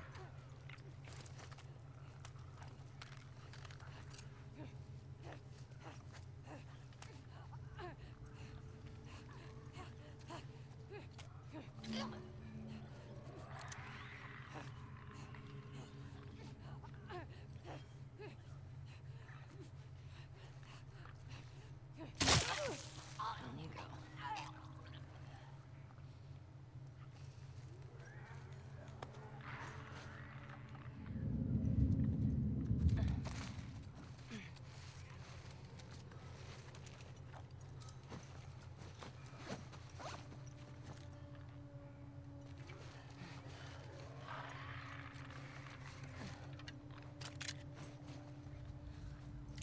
Ooh, I like that kukri.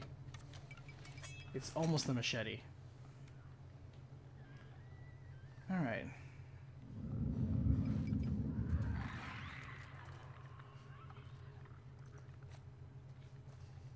There's 3 dudes on the bottom. 4 dudes on the bottom. Man, this place is stacked. Okay.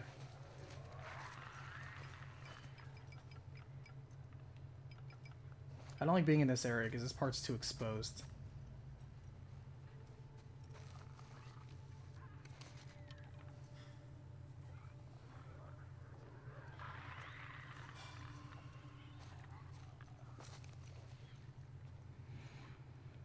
Alright, Lynn, you have a great night. Thanks for joining me. Please look forward to the recap and review.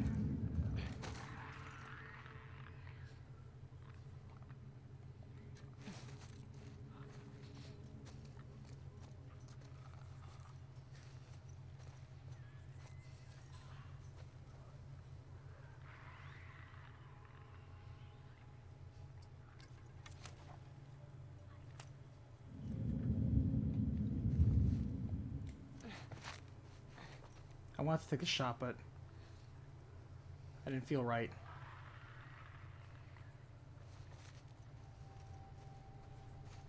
Shit, there is somebody looking right at him. Yeah, let's get this party started. Got you. Yep.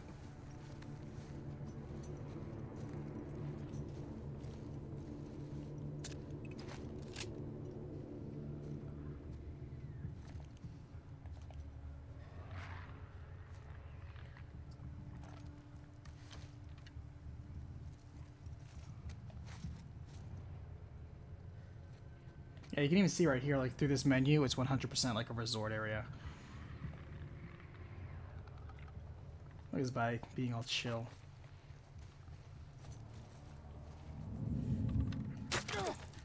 Amber! Ambush! Came from that way!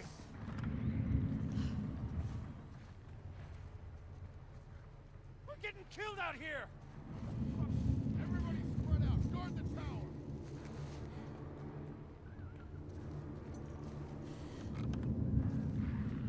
Hey!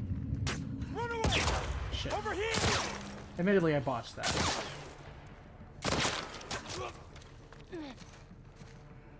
That was a big whiff.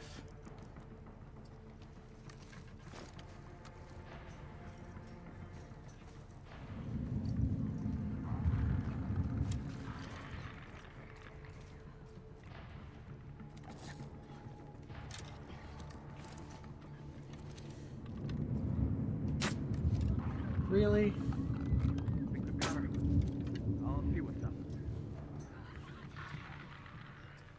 I hit that. Got nothing. Can I shoot out the lights? Nope, you cannot shoot out the lights. Amazing. I guess this isn't Splinter Cell. That her? I'll go see what's up. Excuse me, are you the person who's been killing all of us? Nope. Don't know what.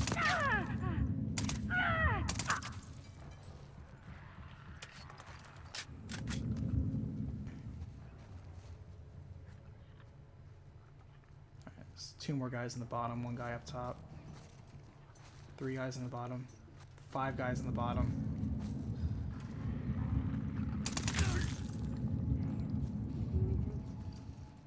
You all right over there? Wes?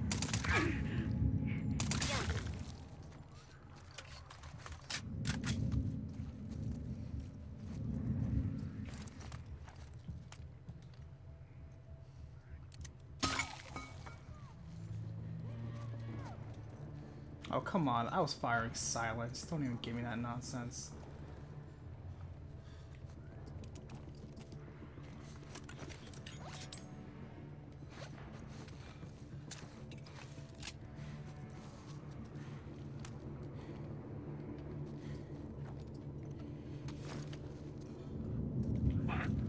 We've got.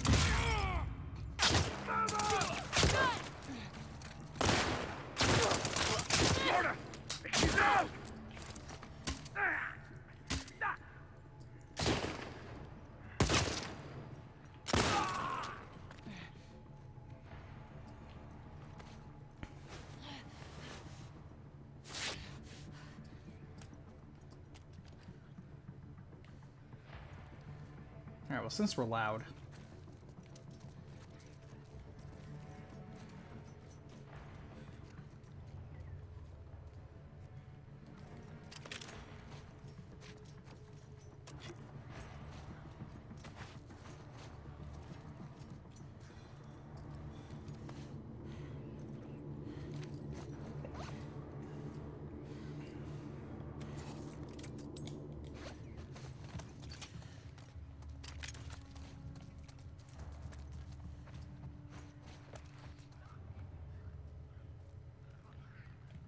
Actually, is there only really the clicker that's around?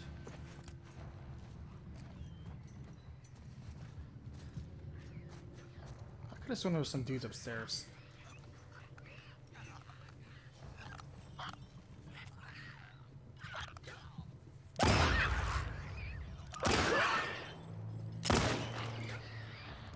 Man, these guys fidget a lot.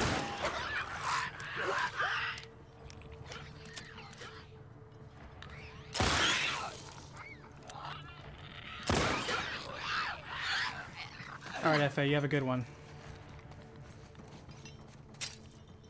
Oh, so I could actually sneak up and let those guys go crazy. That's funny to me. I wouldn't, but sure.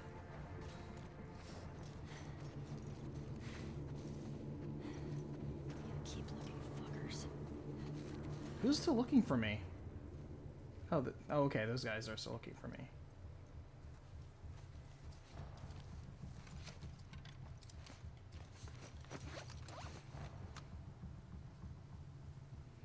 Would I recap BioShock, Letty? I don't see why not. It fits the criteria. I would just assume the good ending where you save all the little sisters.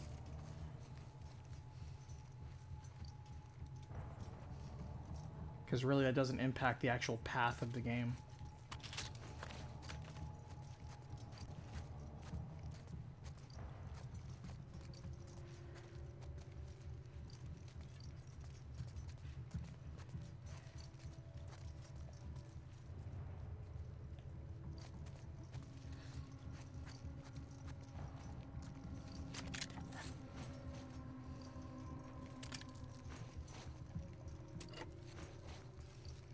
There's just so many resources everywhere.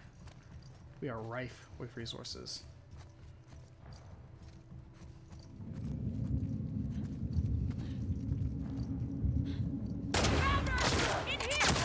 Oh, come on. How do they get 2 shots on me every time?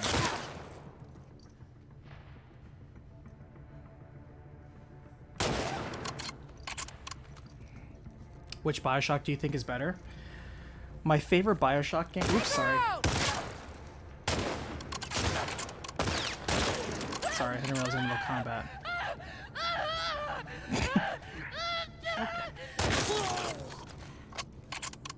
Sorry, I didn't realize I was still in the middle of combat. Are we done?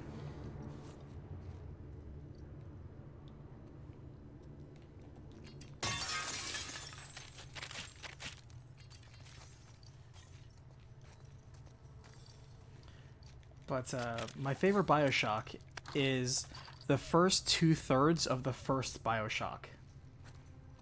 That's my favorite Bioshock game. Because I think after you kill Andrew Ryan, ironically with the golf club, I think the game devolves very quickly. But the first 2/3 of that game are excellent.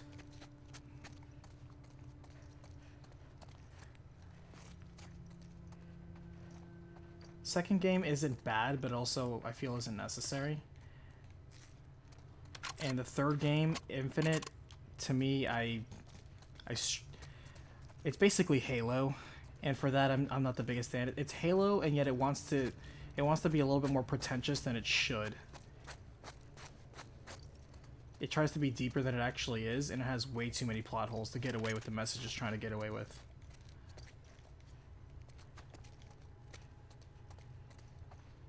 So to me, the best Bioshock is the first 2/3 of the first game.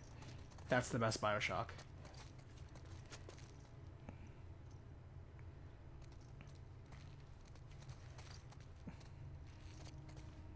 If I were to play Final Fantasy XIV, I would absolutely play a pure Black Mage. I know you have to class into it, but I would still be a Black Mage.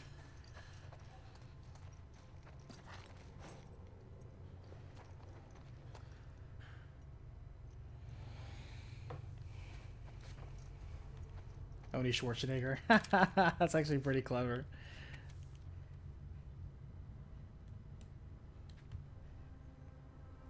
It's like what I told other people too, Dirtface, is have I played System Shock? I have not played the first System Shock, but I have played System Shock 2.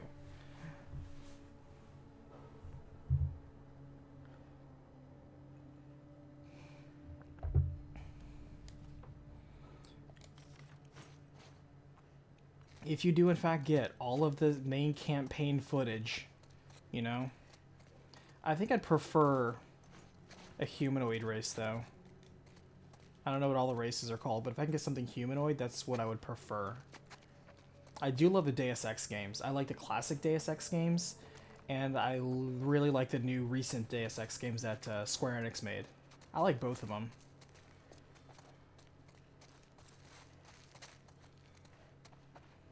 It bums me out that that Square Enix forgets who Adam Jensen is.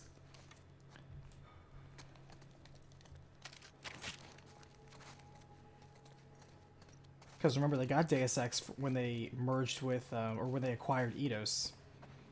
They gained, you know, Hitman. They gained Tomb Raider. They gained Deus Ex. And I just feel that they've done... the Tomb Raider games are all good, but I feel like they're not marketed well. And the Hitman games, as you know, they sold it. And the studio that acquired it loves Hitman. They've treated it so well. In fact, they're making a third one. And Deus Ex, they put out 2 of them, and I think they did a good job. But again, I feel like they don't really promote it or give it as much love as their other RPG franchises, and so they just let it languish. They sit on so much property. Shenzhen, Mankind Divided is my favorite Deus Ex game. I think it's fair. It was a good one. What do you mean they don't remember who Adam Jensen is? I'm making fun of the fact that they love promoting their RPGs, and for some strange reason they don't love promoting their Western licenses that they acquired when they got Eidos. Lightning, been here since my Zero Escape recaps. Ooh, that's cool. Zero Escape was a challenge, let me tell you what. I'm in a round building. Where the hell am I supposed to go now? Alright, let's take a look-see. Where is there something interesting?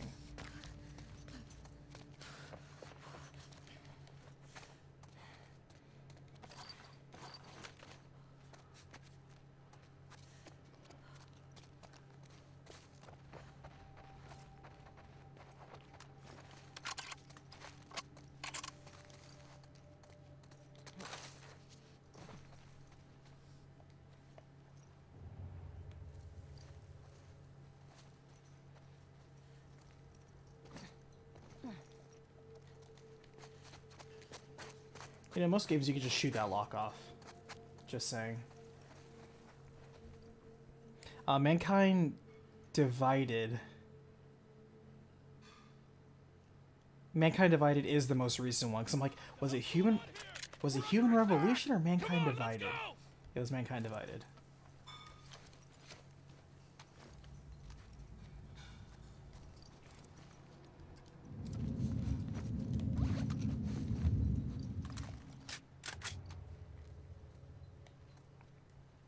There's no way there's only 2 guys up here after we went through like literally 10 dudes. Alright, there's a third one.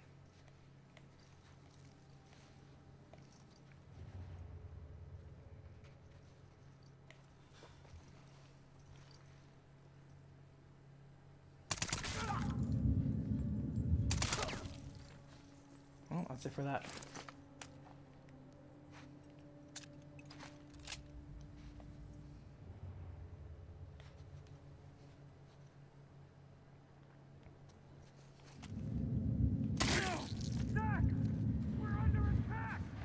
It came from that way!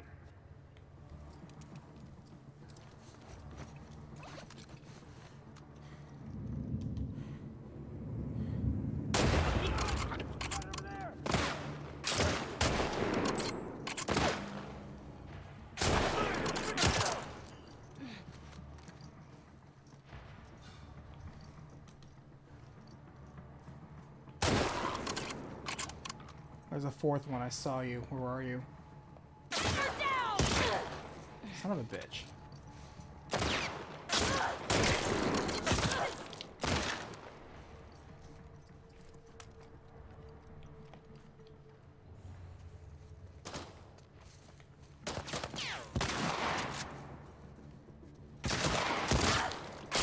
Shit. They got me flanked.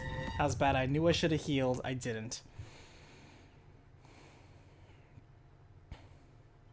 Here's a story example I love with Deus Ex Human Revolution. So the story of Deus Ex Human Revolution is you play a cop, you know, hired by a big mega corporation. You do a job, you get gunned down, basically left for dead, and you're volunteered into a cybernetics program to quote-unquote save your life as a humanitarian effort. The city is Detroit, of course, and in the sensation of your ownership, you realize that the company that you've been acquired by considers you property. They attempt to own you, do things that make you question your moral code, and at the end of the day, you rebel against that company that built you. That is also the exact same plot of RoboCop. Even down to the fact that you're a cop in Detroit. That is hilarious to me. And when you also fight gang violence. So yeah. The plot of Deus Ex Human Revolution, the setup for it is the exact same premise as RoboCop, and I love it.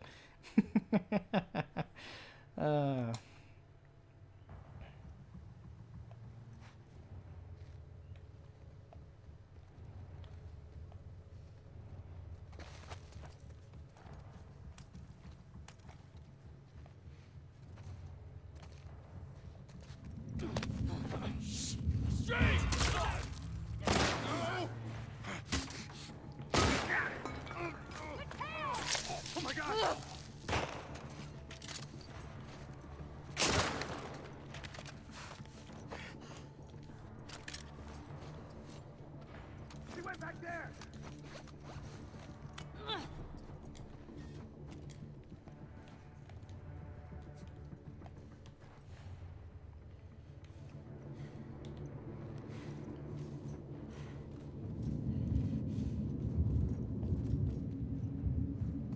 think that's her. I'll check it out.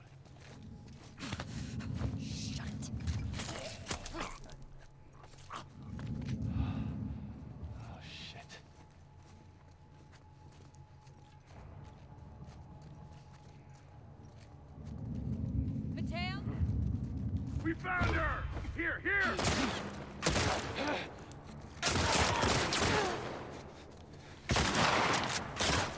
Shit, this is a bad situation.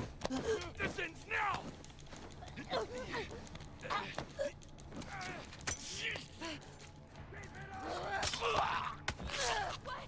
You fucking bitch! Alright, that was bad.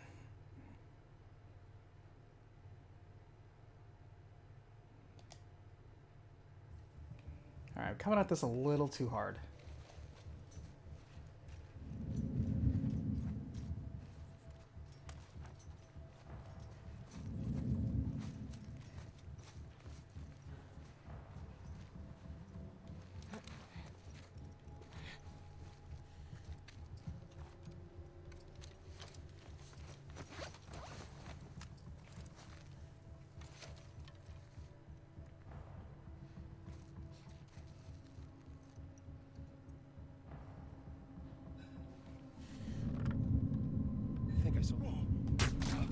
Straight!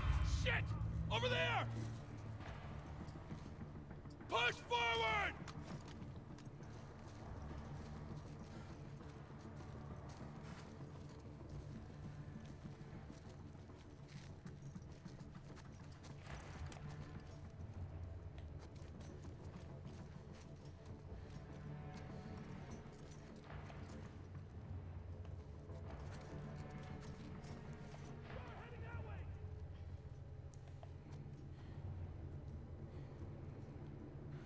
Holy shit. Where's the guy who ran in here? Where'd he go?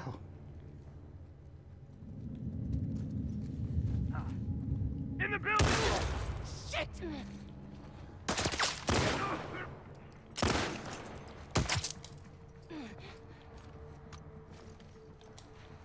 Okay, guys.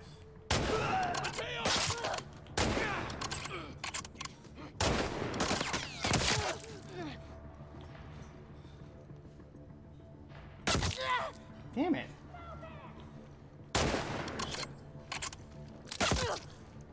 Okay.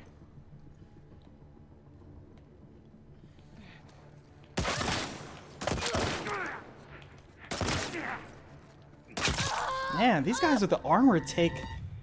I thought I was doing something smart by making them come into one entrance, which is true. Actually, you know what I should have done? I should have thrown a Molotov. They were all stacked up right there. This is explosive arrow time. What am I talking about?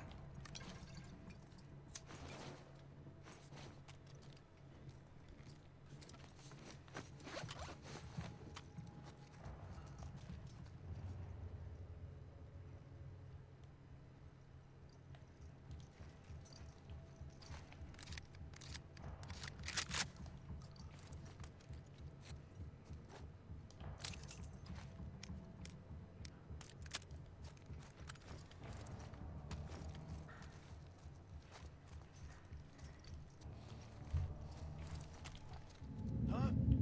Run away! In the building! Oh!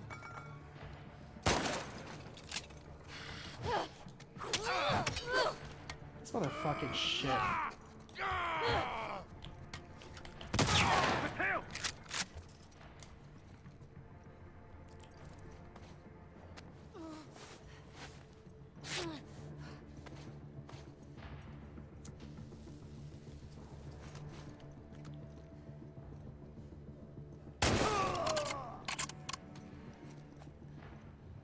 Alright, stack up.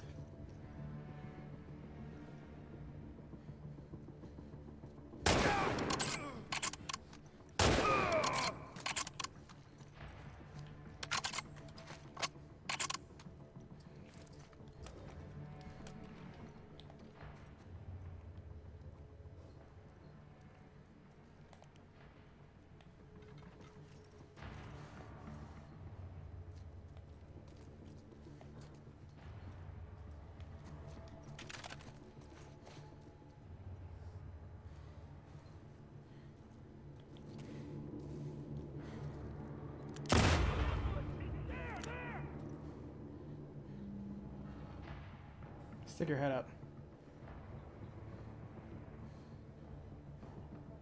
Think it came from over here!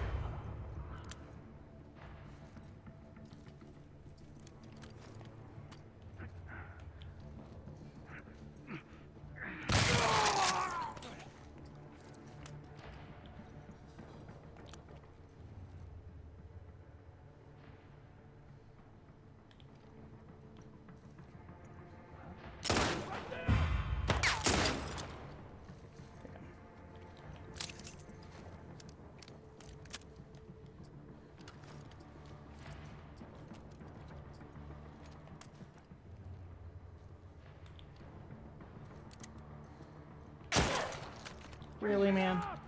That's fine. You can have perfect accuracy. It's all good.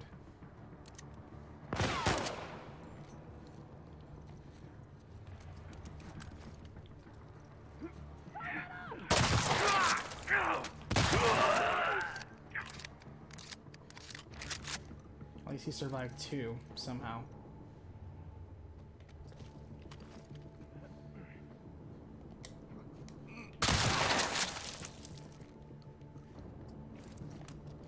who else wants to be a hero? I know there's 2 more of you out there. I see you. There's one.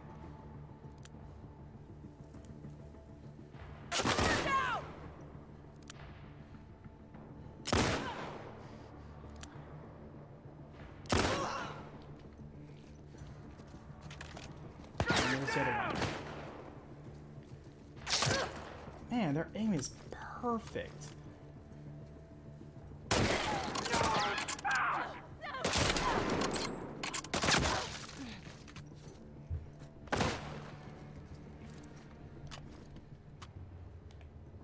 Get closer! Got it!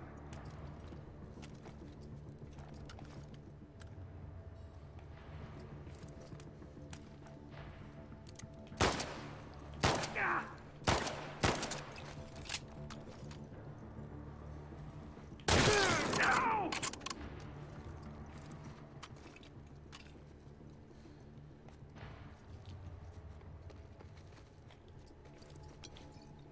Keep her in check!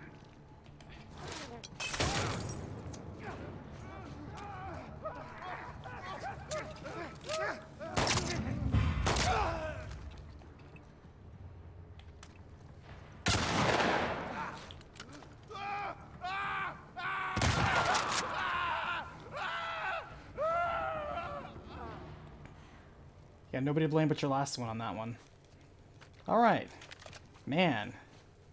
Holding a choke point was honestly the best way I thought of fighting my way out of that.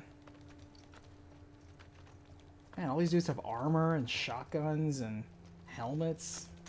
Brutal.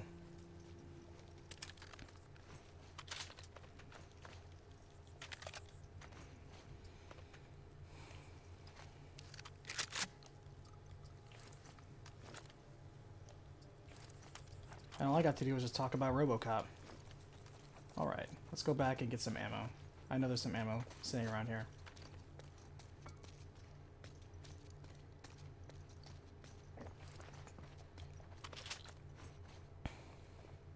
It's like fighting through a Walmart. I know, right? Just control the choke point.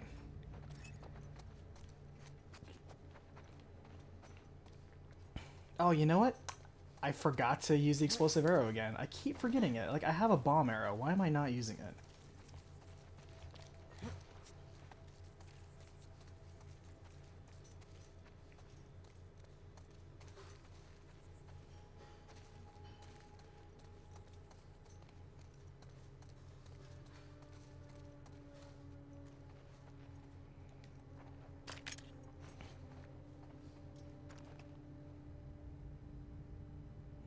Does your PlayStation sound like a jet trying to take off while playing this? Yes.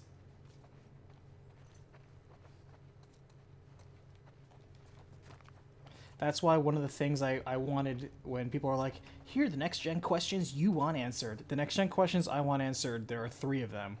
I want you to take a poorly optimized game, like Crysis or Anthem, and I want you to load it on your new hardware and then show me how good it loads. That'll be a better benchmark. I also want you to turn the system on, let it play a game, and let it do so in a warm room for 1 hour, and I want to hear how loud that fan is. And finally, I want you to take the controller, plug a headset in, and leave it on, and I want to see how long that battery life is. That's the next gen questions I question. But curiously, nobody wants to answer those, so whatever.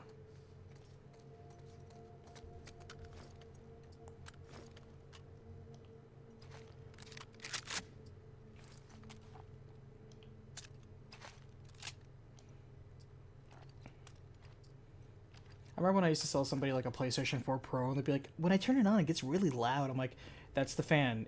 That's normal. I don't think so. I'm like, it totally is. You're just playing it in a hot room. It just needs to be ventilated. No, I think I'm just going to return it. Oh my god. Okay. Like, you have a resource called Google. You're not the only person who feels this way.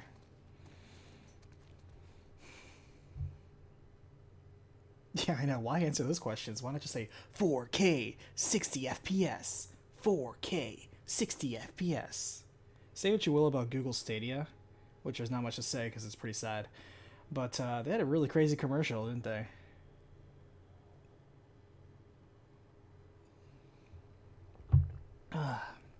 Alright. We have another loading door, which means the moment I open this, there's going to be a cinematic.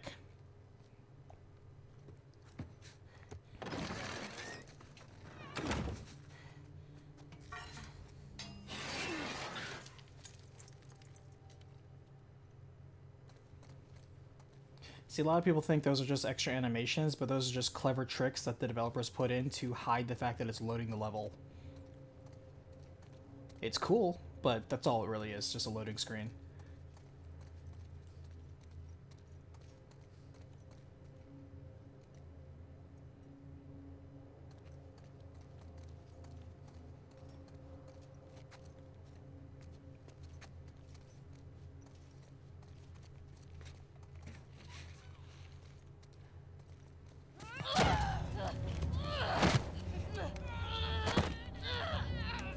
If the Rattlers were former Fedra, I would actually think that's kind of cool.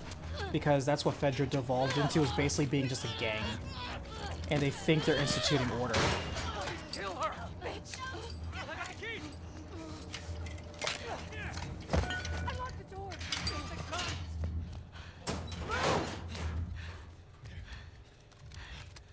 Alright, come on, let's go! Hey, where's Abby? She's bit. Keep back! Hey, don't put that fucking thing in me. Hey! Abby tried to escape.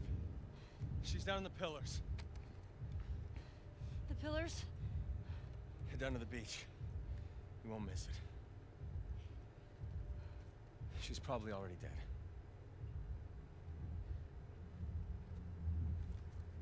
Alright, go have your little resistance over there. You're welcome. Come on!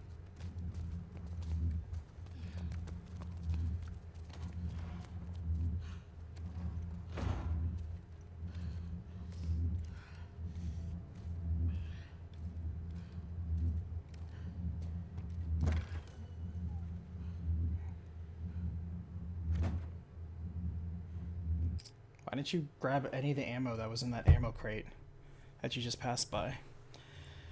Alright, we got a little bit of story there.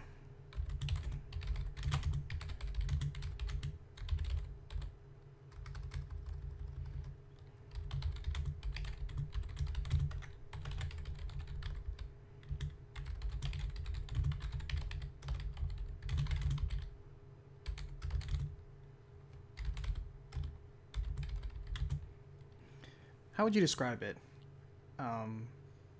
Labor slaves? It doesn't roll off the well. Manual labor slaves? Manual slave? I don't know how you would phrase it. Slaves for manual labor, I guess you could say.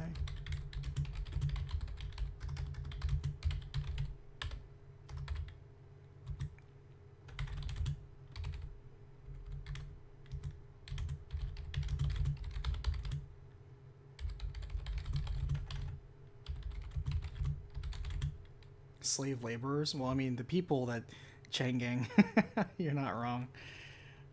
She frees a batch of them looking for Abby, but they direct her to the beach, saying she is probably already dead. We don't really know that last part because that's just dialogue, it doesn't mean anything.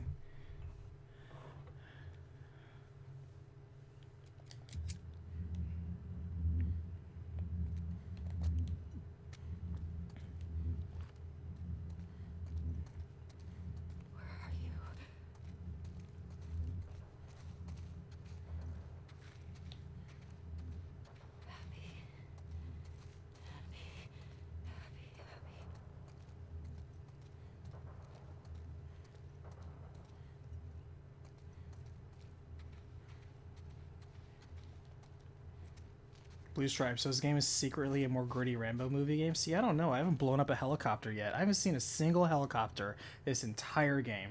And it dares calls itself a zombie game. I am so disappointed. Actually, I do want to point out that that whole thing where she's chanting Abby, you can tell that she's obsessed with this revenge.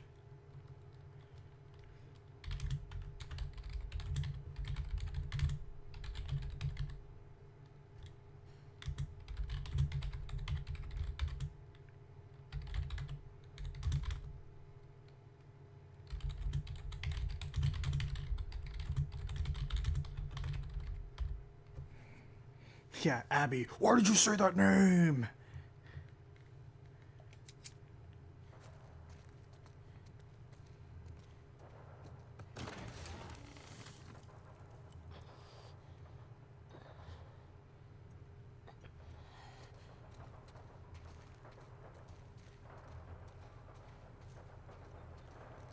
Yeah, you're right. The road didn't have helicopters either, and I was actually... Well, actually, the road was technically cannibals.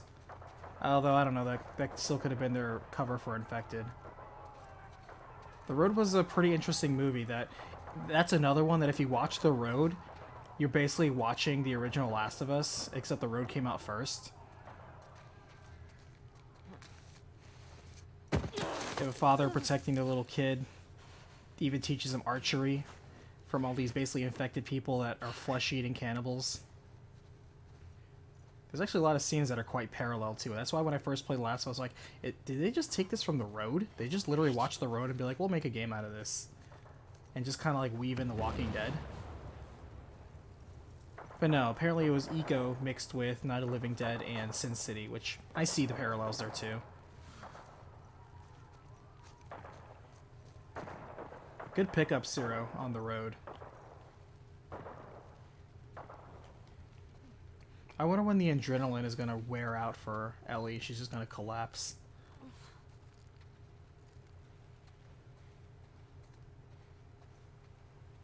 Oop, the camera's zooming in. Camera's zooming in a lot.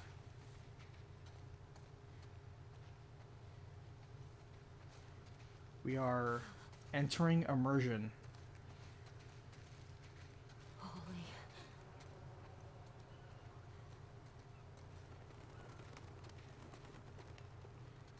Abby?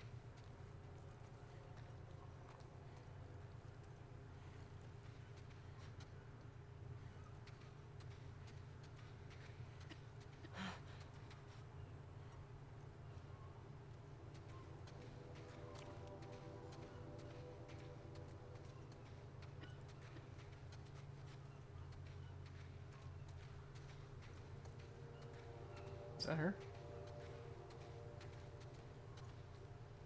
She had a ponytail. I thought it was her.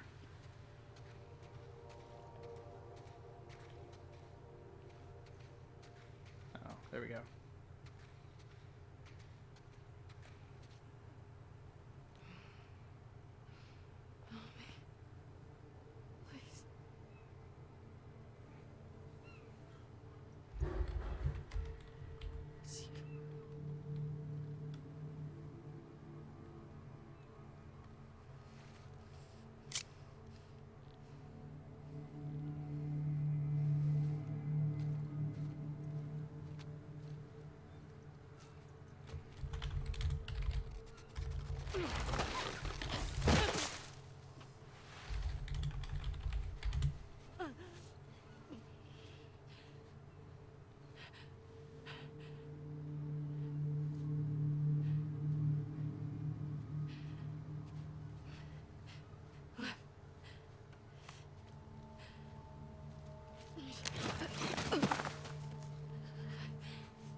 Remind me, I need to rewatch the scene.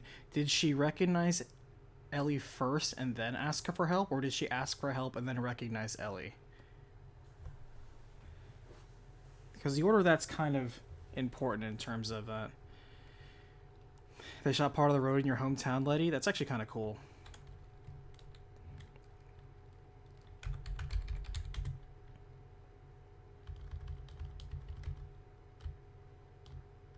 She asked for help first? Okay. Thank you.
Okay.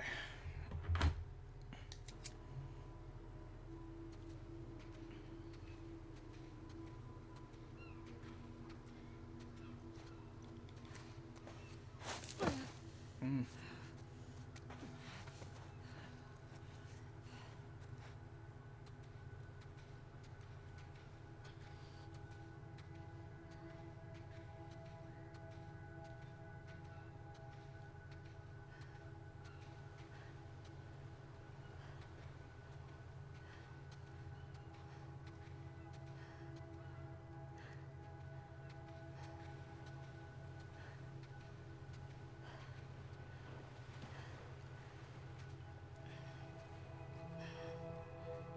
Ah, it's the boat from the title screen.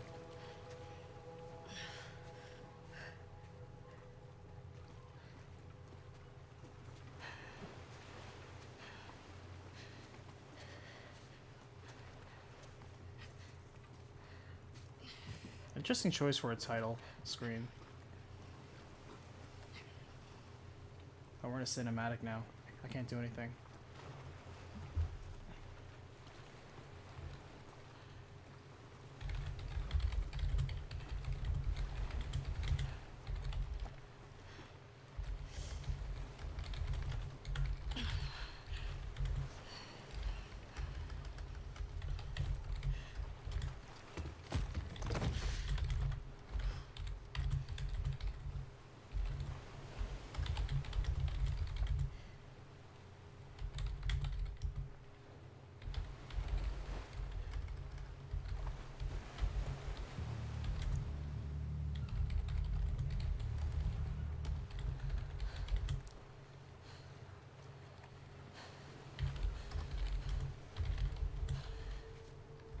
I can't let you leave.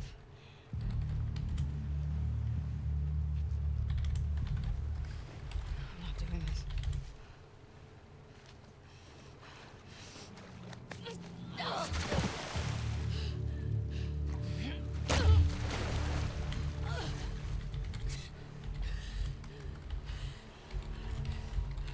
No.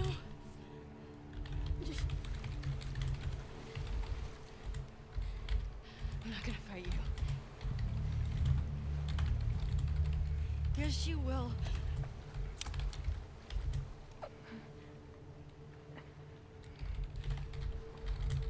He's not a part of this. You made him a part of this.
That's also the world's most durable pocket knife. That thing cuts so much blood, bone, and oil, and yet it doesn't get rusted, chipped, or damaged.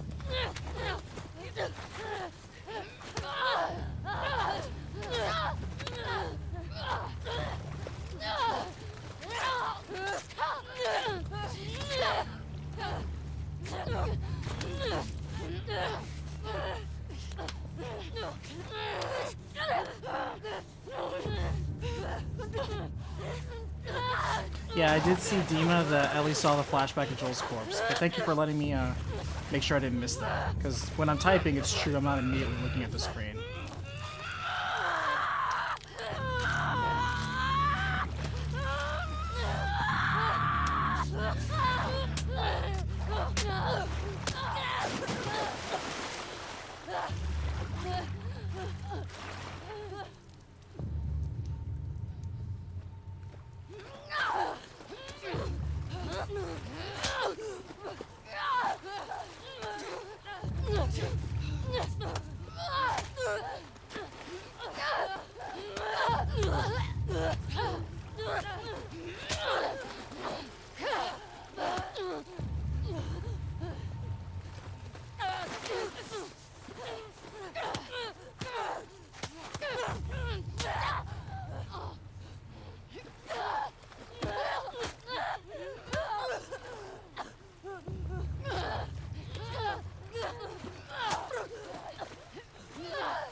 didn't realize I lost. I thought I was doing okay.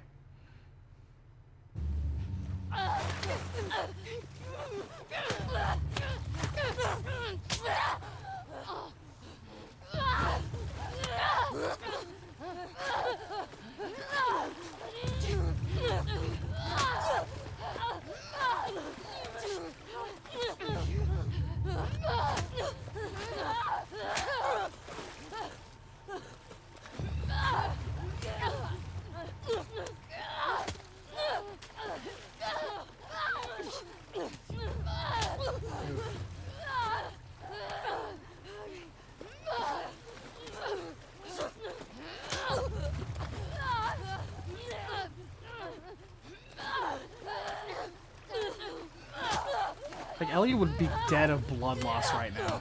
With her gaping wound. That's been torn open. How did I lose? Oh my goodness.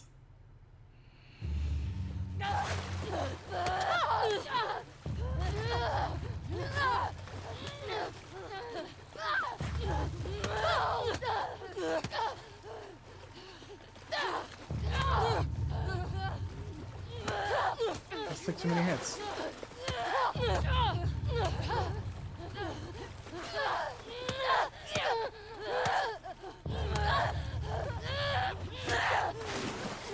There we go, I got a critical hit. I guess I wasn't offensive enough, I was too defensive.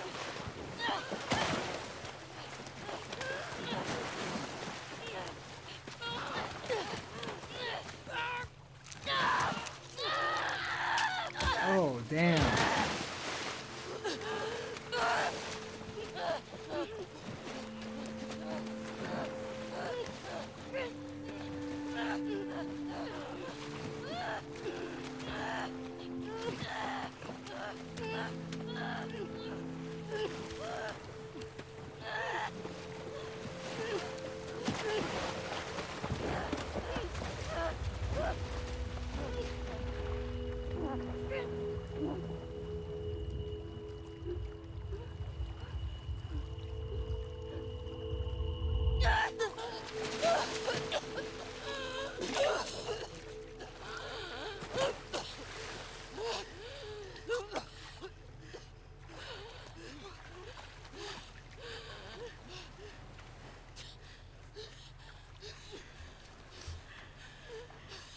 Go.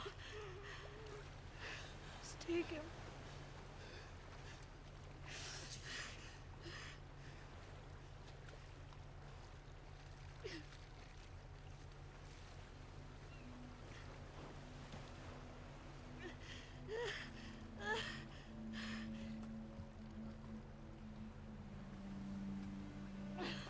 But you know what? She got catharsis. She finally let go of her emotion and rage.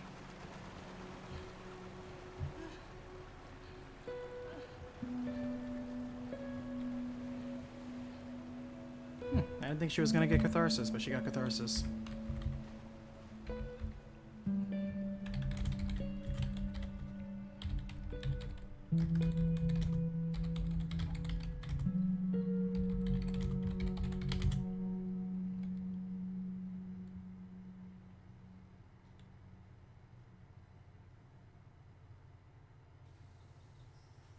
Oh, she actually bit off her fingers. I didn't notice that.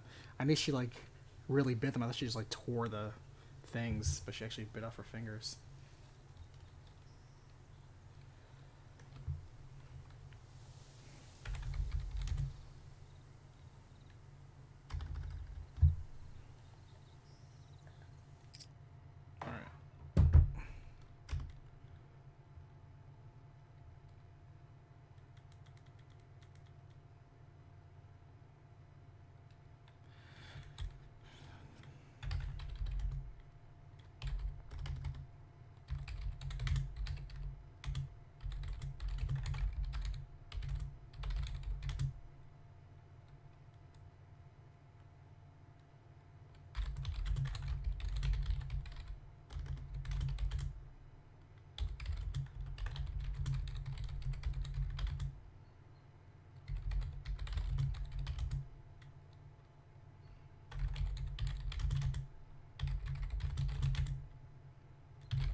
What would you say is the emotion she saw on Joel's face that caused her to stop?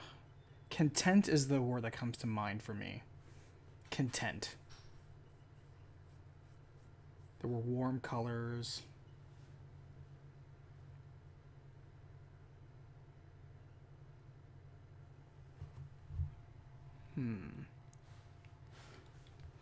Hey, Osten, how are you today?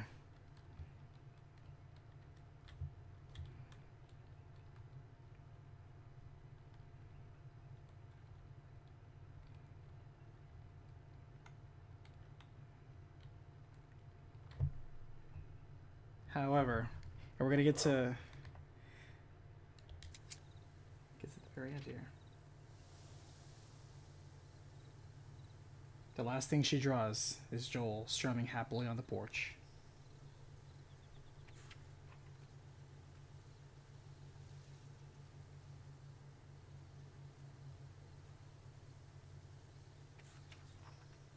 She draws the loading screen and a bunch of moths to the flame.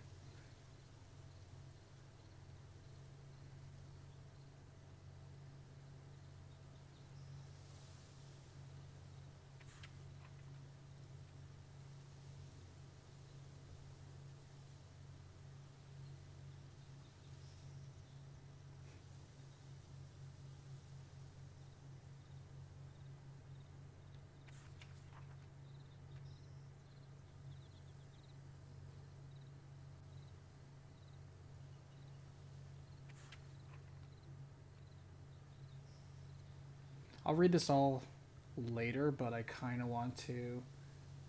Actually, here's the beginning. Okay, cool.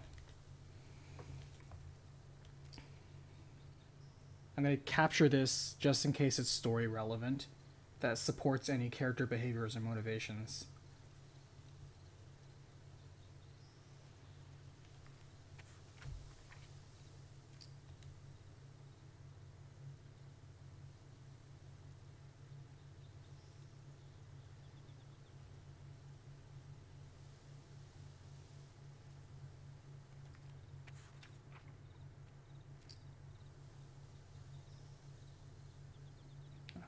That shows her travel, which is nice.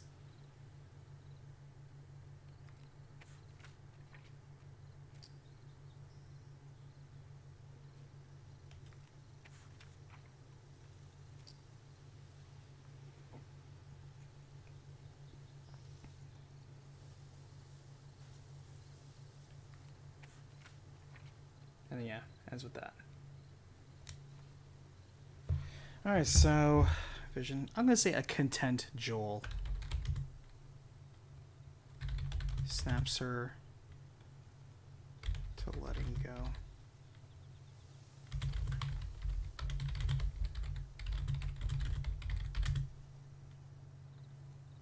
You're allowing her to live. And leave with Lev.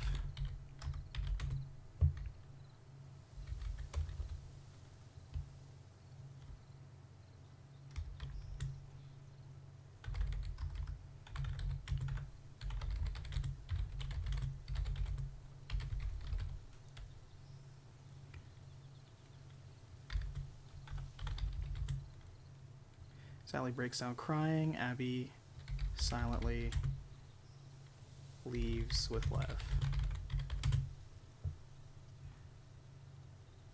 Yeah, you know, relaxed is a good word too. I think relaxed is a good word. A vision of a relaxed, content Joel.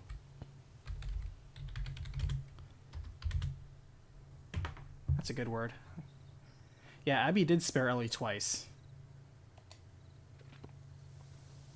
What did I tell you?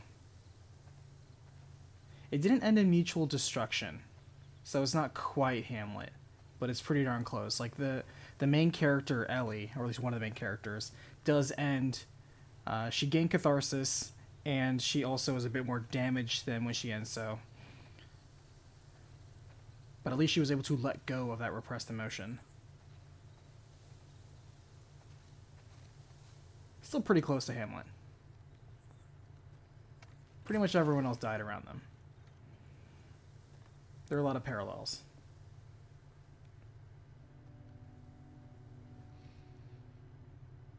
Oh, did Dina leave? I guess in the months she was gone. Ooh, this is actually interesting. That's the loss that she endures. So it is Hamlet then. That's the loss. That's the loss. She lost the peace and the happy life that she has. So it is Hamlet.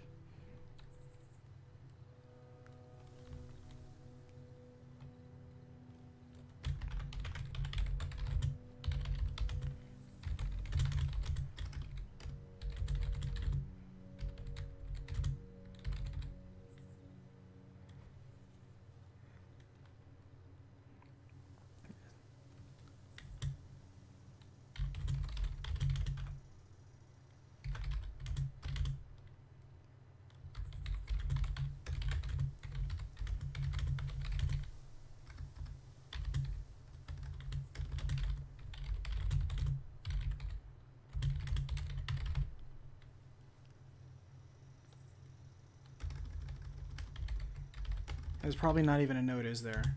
Other than a don't look for me. Alright, let's see.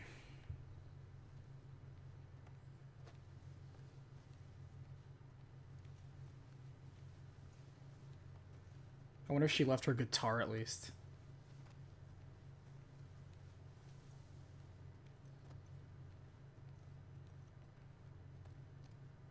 Anyway, Dina's thorough. Good lord. Did she take all the sheep too? Probably took all the sheep. It's been a few months. You think Tommy would at least be there? Being like, did you get him?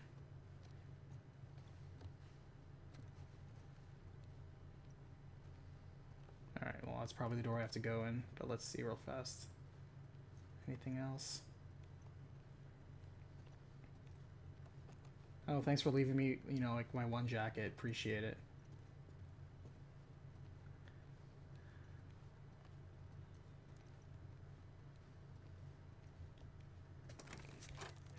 Nope, left her room. Okay.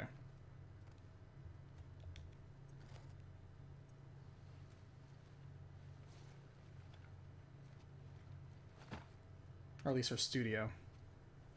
I guess is a better word to call this room.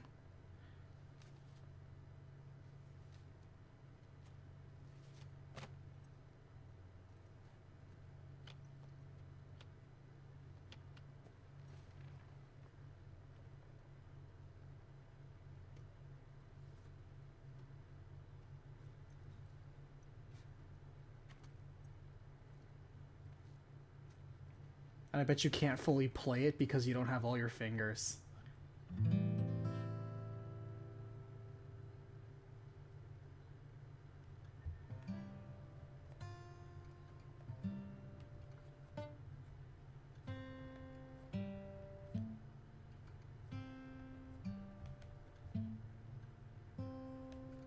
Oops.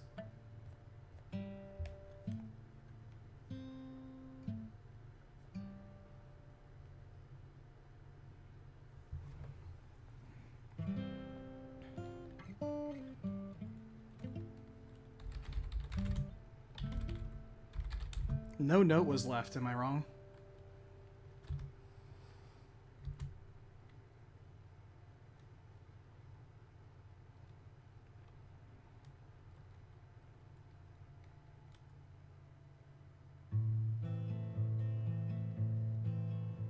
Yeah. So is that the actual ending? Oh no, we're getting this, okay.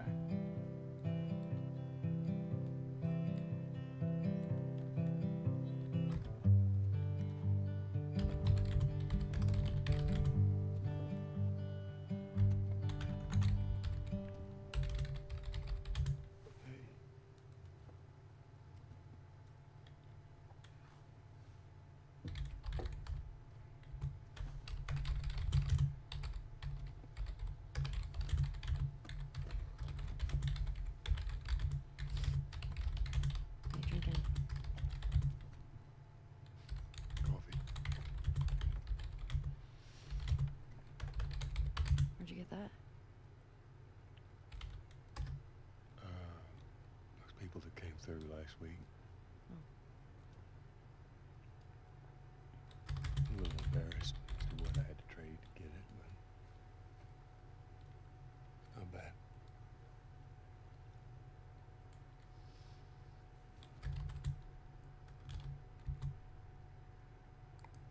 had Seth under control.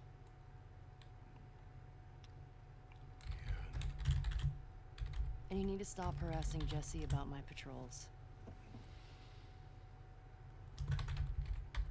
Okay.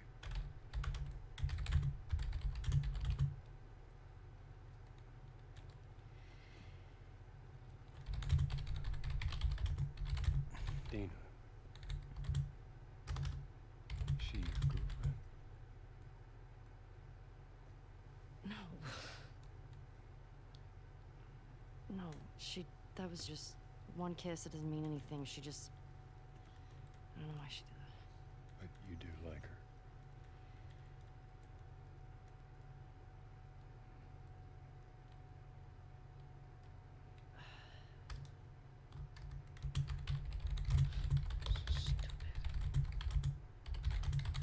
I have no idea what that girl's intentions are, but I do know that she would be lucky to have you.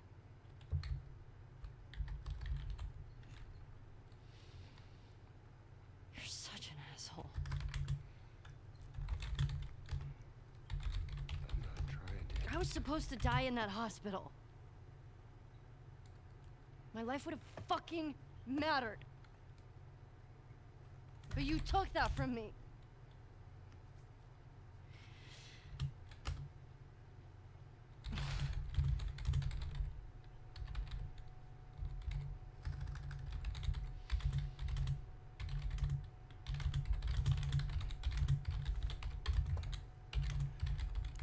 If somehow the Lord gave me a second chance at that moment, I would do it all over again.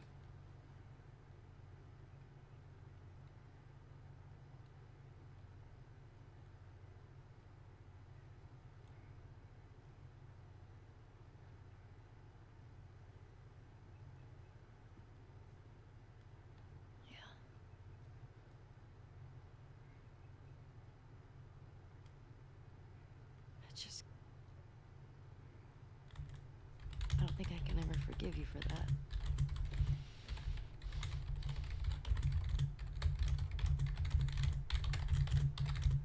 But I would like to try.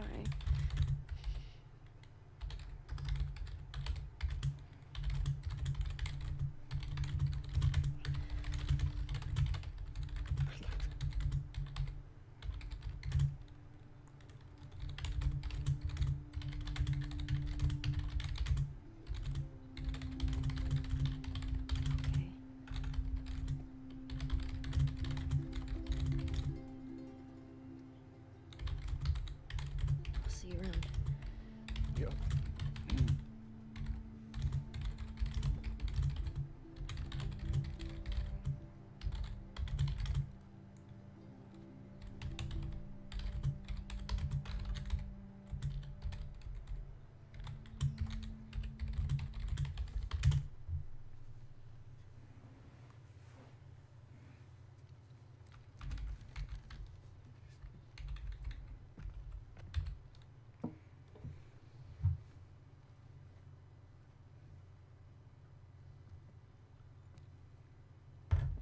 It's funny because earlier I said, man, it would have made sense if Ellie called Joel out for not giving her the choice that night, and well, she clearly did. She grilled him for not giving her a choice that night.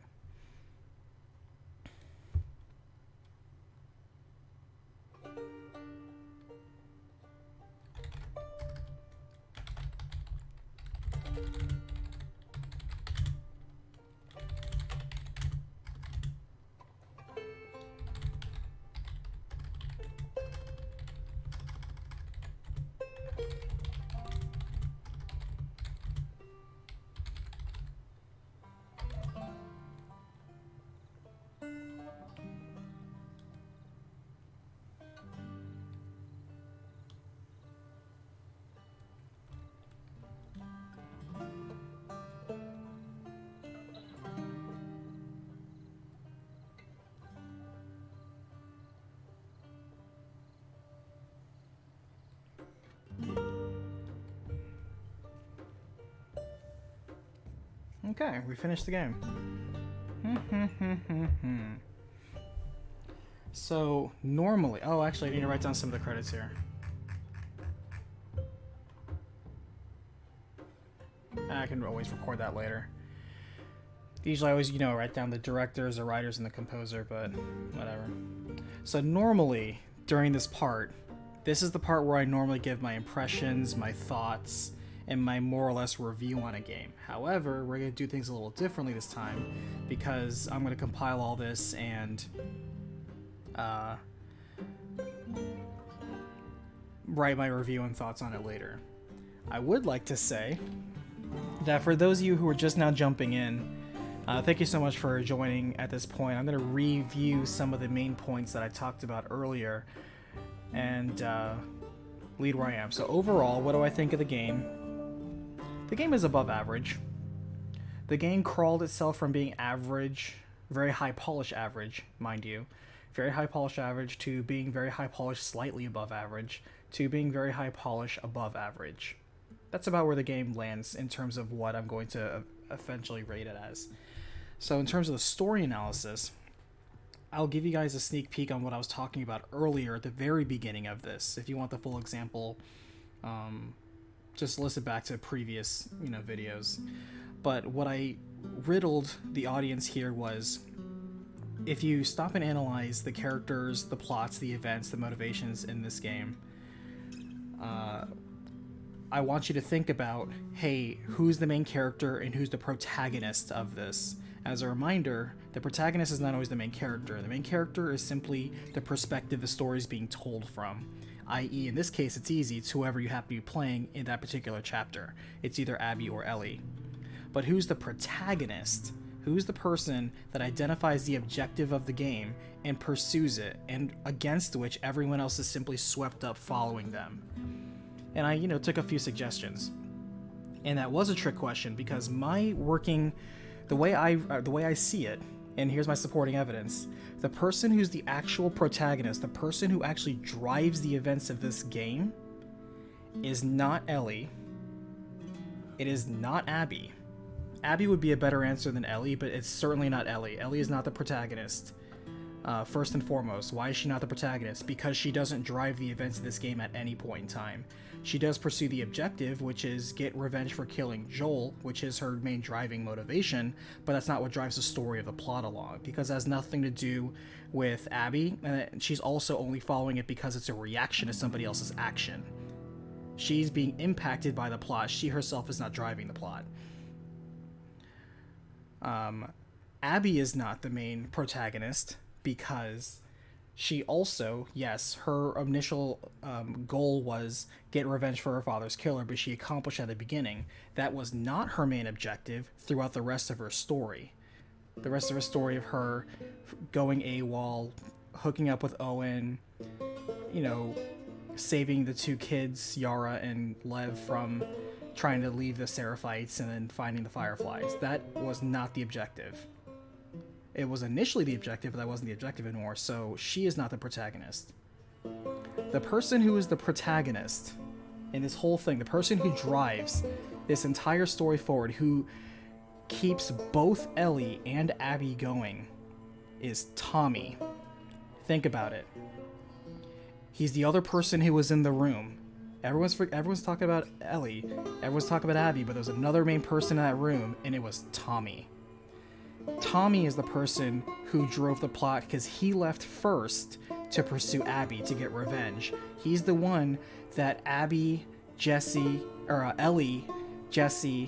and Dina were all in the trail of, and they were kind of seeing it. He's the one who took out half the group. He's the one who Abby, once she gets her revenge and just leaves it, she's the one who finds most of her friends dead, initially by Tommy. When she eventually catches up to them in the theater, she thinks it's Tommy this entire time she's been pursuing to get revenge for her fallen friends. She doesn't even consider Ellie. She always thinks it was Tommy. Tommy was her driving motivator. And after the end of all that, both Ellie and Abby are basically pursuing the events and footsteps of Tommy. After it's all said and done, and they go their separate ways, Tommy is the one that comes back and drives Ellie again into jumping into revenge, giving up everything she worked so hard to get a peaceful life once more, and going after revenge one more time. Tommy is the one driving the events of this game. Tommy is the protagonist.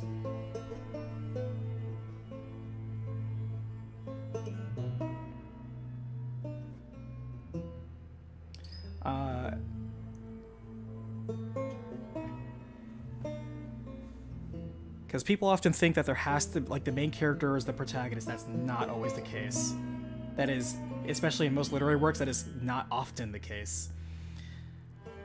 Yeah, honestly, you're right. Good catch, Valentine. Tommy's the one who also outed Joel.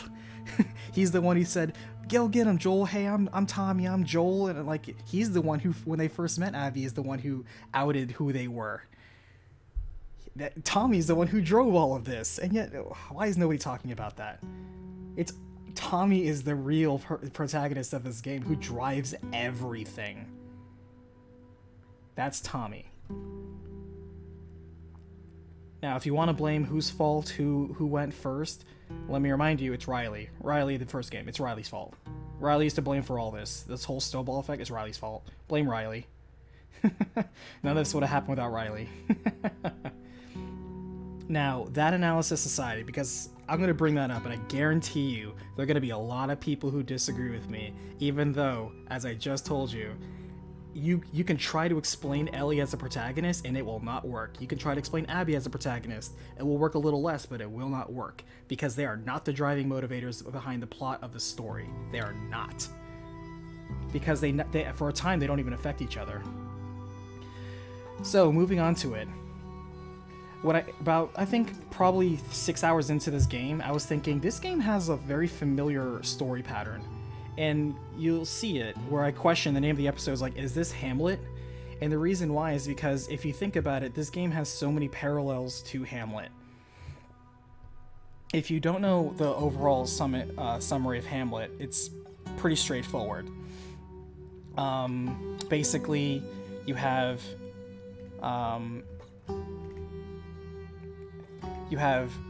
Hamlet, who is basically trying to get revenge for his dead father.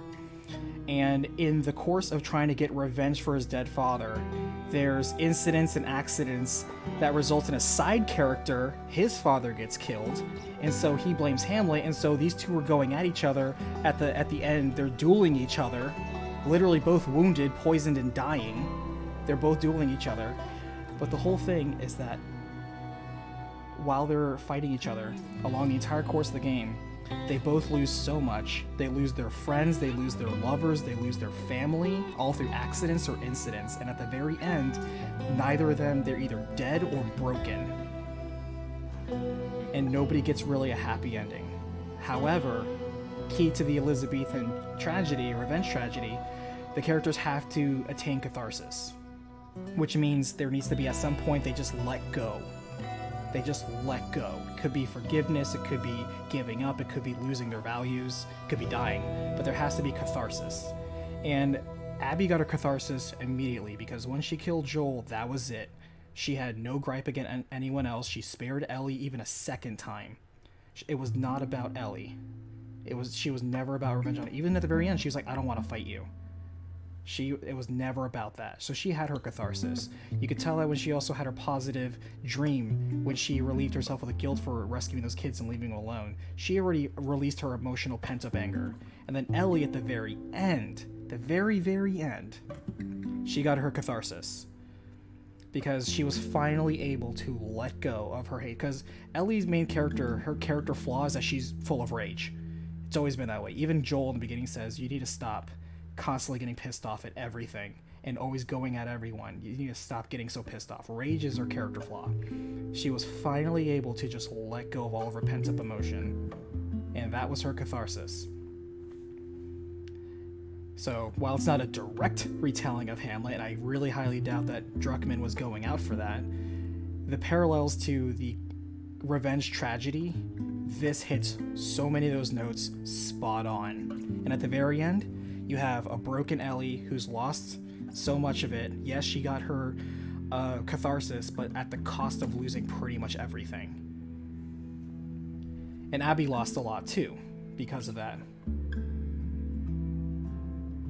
You really can't say either of them really got a quote-unquote happy ending, because that's not the point of a revenge tragedy. The revenge tragedy, nobody gets a happy ending. You're not supposed to feel happy. That's why it's called a revenge tragedy. So, there you go. That's my thoughts and comments on it. I have a few notes for the technical side of things, for things I'm going to comment on in terms of, there's three major aspects of this game. There is obviously story, which I'm going to give that whole lecture again. So I'm kind of glad that I'm recording this so that way I can take notes.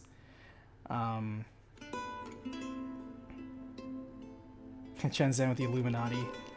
Yeah. And it's basically story, combat, and environment exploration. Those are basically the three main aspects of it that I'll be approaching what they chose to do in this game and how well I felt that they do it. Is there anything after the credits, by the way? Is there any after credits stinger or anything interesting? Or can I skip it? I'm gonna let it ride. I'm just a poor, but yeah, like, you guys tell me now. Oh, there's a new title screen? Cool, is it the guitar with the window? This world of woe. There is no sickness. Here's the question I have for you guys. I've asked it before and I'll ask it again. That's my take on the story. I don't see anything to get up in arms about. For the most part, it's a pretty logical flow. And the literary structure, I already said, it's been covered. It's a 400-year-old story format. I really don't know what people's expectations were for the story. I can't comment on that. All I can say is I went in, I played the game, I kind of picked up on the story cues. I was like, okay, I think it's kind of going this way. I was pretty much right. And when you really stop and think about it, like, okay, you have two main characters, neither one's the protagonist, and they're going at each other, and that's how it is. And, yeah. Can anybody recommend me anyone else? Like, any podcasters, YouTubers, anybody like that, who's not having a social psychopathic breakdown and just shouting and screaming and throwing a tantrum on the internet about what they like or they don't like, or a passionate sermon where they wish they could just suck this game's dick off and they just can't get enough of it. Neither of those are very constructive criticisms, in my opinion. If you love it too much or if you hate it too much. But yeah, this game, like I said, I'll already tell you guys, it's gonna be above average for me. On the low end of above average, but it's above average. Everyone I see is saying stop at the farm. I wonder about that. Valentine, I use logic, others are using feelings for joy. Yeah, that's kind of the thing. I know that when I put out my logical assertion, people are just gonna be like, "Oh, I just don't get it. I must hate the story or something, whatever." So yeah. Oz 10, I wish more games had the catharsis to reflect life more accurately. Honestly, yeah. I have to give credit where credit's due too in terms of the story. You don't see that many revenge tragedies. Letty, so that makes it a 6 out of 10. Well, I don't use the numerical score. I use tier lists. So for me, like A, B, C, D, and F, where C is average, B is above average, D is below average, A is excellent, F is failure. So for me, this is above average, so this is B tier. However, with a lot of the issues that I have in terms of the environment and combat that they chose to use, as well as parts where it's highly polished but then also very low polish, I'd have to say this is probably a B minus. B minus is probably where I'm settling on right now. No more to. They made a lot of questionable design choices that were more obvious during the Ellie sections, especially the pacing issues, and the way they chose to tell this story is fragmented in a way that I don't believe helps it. A couple of the times the flashbacks help accentuate the scene it was just supporting, but a lot of them don't help the overall flow. I think when I rearrange this for the recap, I think you're going to see a stronger story flow. And so because of that, because the story is a little bit more fragmented than it needs to be, and the storytelling, the narrative structure is flawed, and because, you know, the combat and the exploration are more, they're better than not, but they're not like flawless. You know, it's really sure as hell ain't masterpiece. So B- is basically what I'm going to rate this game.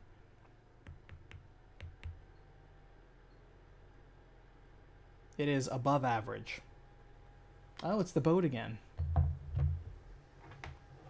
New game plus unlocked. Actors did their job, by the way. The actors and the artists, as well as and sound design. Sound design is like one of the best things about this game. Excellent sound design. But yeah.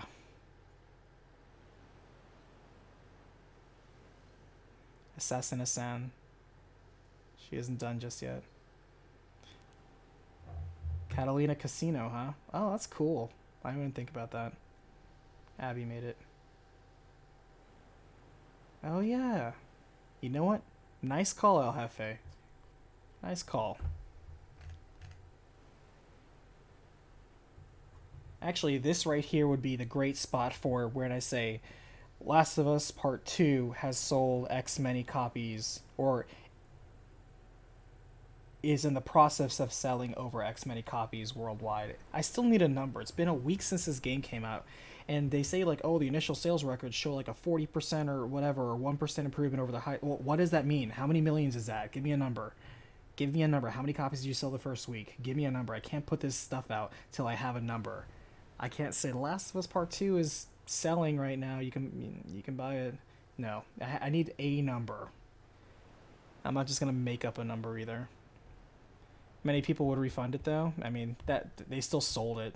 Doesn't mean that if just because they don't net that much doesn't mean they didn't sell it to begin with. I may have to extrapolate from what they're doing, because if I say it's like 1% higher than their best-selling exclusive, then I could just take whatever the best-selling exclusive was in the first week and add 1% to that.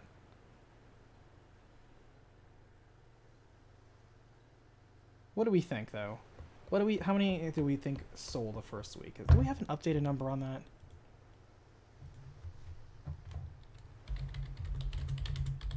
Last of Us Part 2 sales. Give me some sales numbers. Opens with record sales. What are those record sales? Give me the record sales numbers. Don't give me percentages. Percentages without a baseline number are useless. But by the way, if you haven't already, before you guys click out, this was a one-off experiment. Because of the relationship I have with Twitch, I cannot co-stream with YouTube for the future. So of course I will take this off and move the video to my side channel, OBM Plays. If you haven't already given it a follow, please do. Anytime I stream, it's a stream dump. However, if you ever want to catch me live, and I do love talking to you fine people who have stuck it out till the end, please go to twitch.tv/OniBlackMage and give me a follow.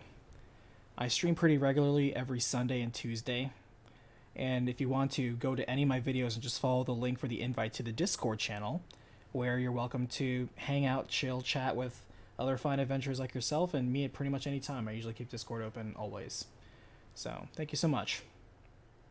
Compared to Spider-Man and beat that. I think they said their largest opening was Uncharted 4, I think they said. Yeah, send me a link in Discord. An IndieWire interview that has Neil and Haley Gross, what they did earlier talking about the story.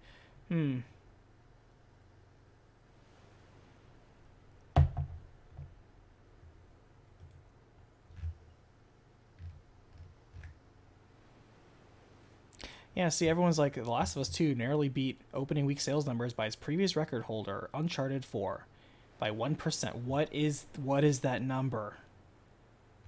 What is that number? How many millions of copies is that? Because now you're asking me to say, okay, Uncharted 4 opening week.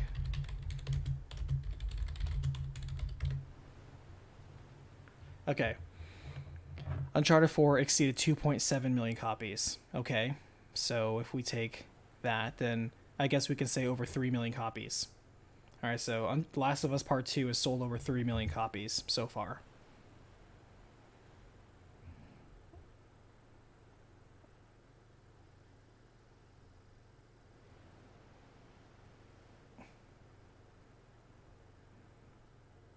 Valentine, it destroyed Animal Crossing. Yeah, but Animal Crossing's been out for a few months.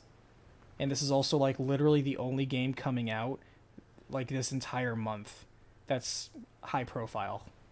It really didn't have that much competition. It's like Ghost of Tsushima. When it comes out in a couple weeks, there's, like, literally nothing it's competing with. So, of course, it's going to sell well. If people are looking for something new to play, there's literally nothing else in terms of big budget stuff. June and July are such sparse months for any sort of major game release. But yeah. Animal Crossing will still beat it lifetime sales though. I'm not worried about Animal Crossing. So yeah, over 3 million copies basically is what we can assert for its opening week.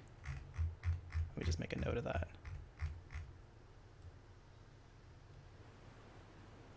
I know they're going to get some dumb person in the chat comments. Yeah, it would only be 27 more copies, not 3 million, but I'm rounding up. Because 3 days ago, it sold 2.7 million. So I'm sure by tomorrow, or today rather, which is Friday, I'm sure it gained, 300,000. Especially since, digital copies, resold copies. To say 3 million is... they're going to do more than 3 million. This game will probably sell at least 8 million copies lifetime. Maybe 6. It depends on how savage the fallout is on this. You have to also consider whenever they bundle it in for free with a system like they are right now for PS4, that also counts for units sold. And also if they ever give it away for free, they count that as terms of units sold, which I find very cheesy, but it is what it is. Resold copies would count, but they don't track resale copies, unfortunately. They also don't loosely track digital sales. Unless they want to. They have the numbers, but they don't usually disclose digital sales, so... usually sales numbers are a little bit higher, but it is what it is. But yeah, 3 million. I'm just going to say 3 million, make it a nice round number. It will, over lifetime, sell these 3 million copies. I will say The Last of Us Part 2 is currently enjoying the success of selling over 3 million copies worldwide. Just make a slight edit to that. Alright, so that's The Last of Us journey. Thanks for some of you for joining me this entire time. I hope, while playing it, that you guys have seen a little bit of introspection. By the way, Letty, what's the next game to stream? I just finally got my copy of Resident Evil 3 Remake. I ordered this game months ago, and it got lost in the mail when COVID hit. It's been lost in the mail in like some warehouse in Chicago for 3 months. I didn't want a refund. And I didn't want, and they weren't, and I didn't want to buy another copy because the copy I bought was just lost in the mail somewhere. And so I'm like, where the hell is my copy of RE3?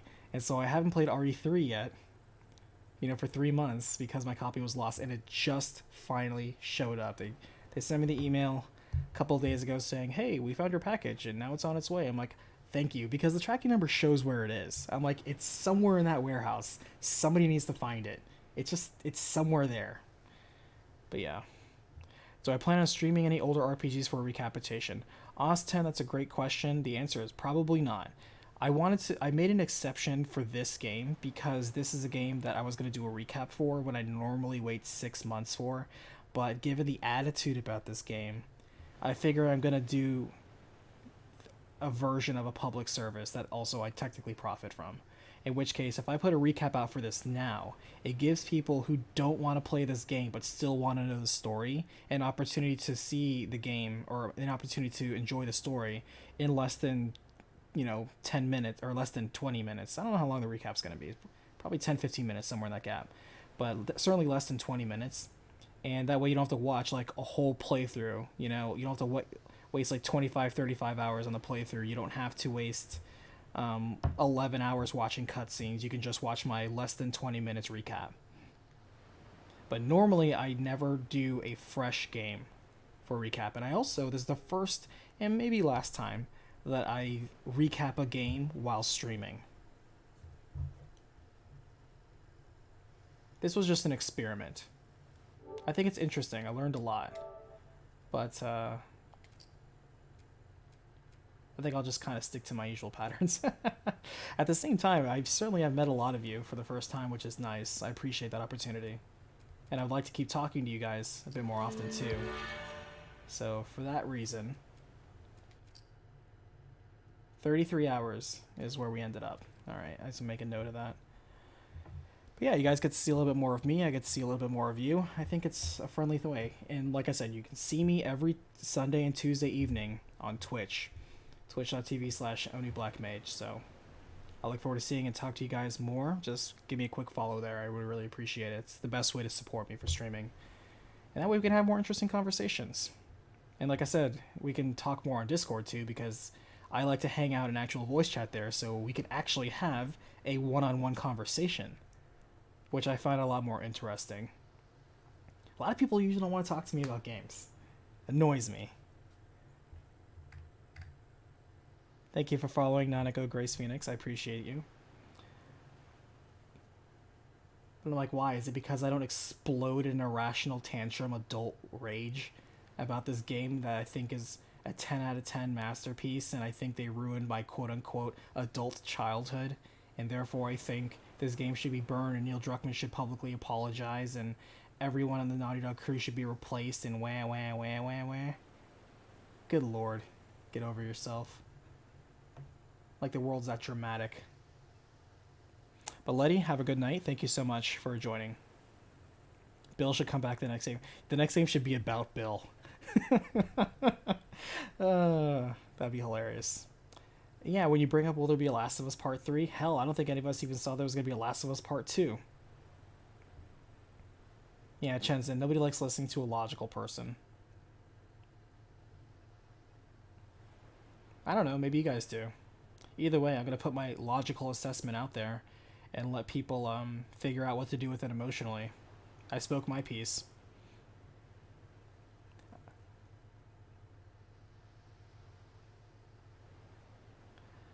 Alright, I think it's about as much talking as I can get. I'm going to turn in for the night and get started on combing through this footage and going through the second draft of what I have here. Out of curiosity,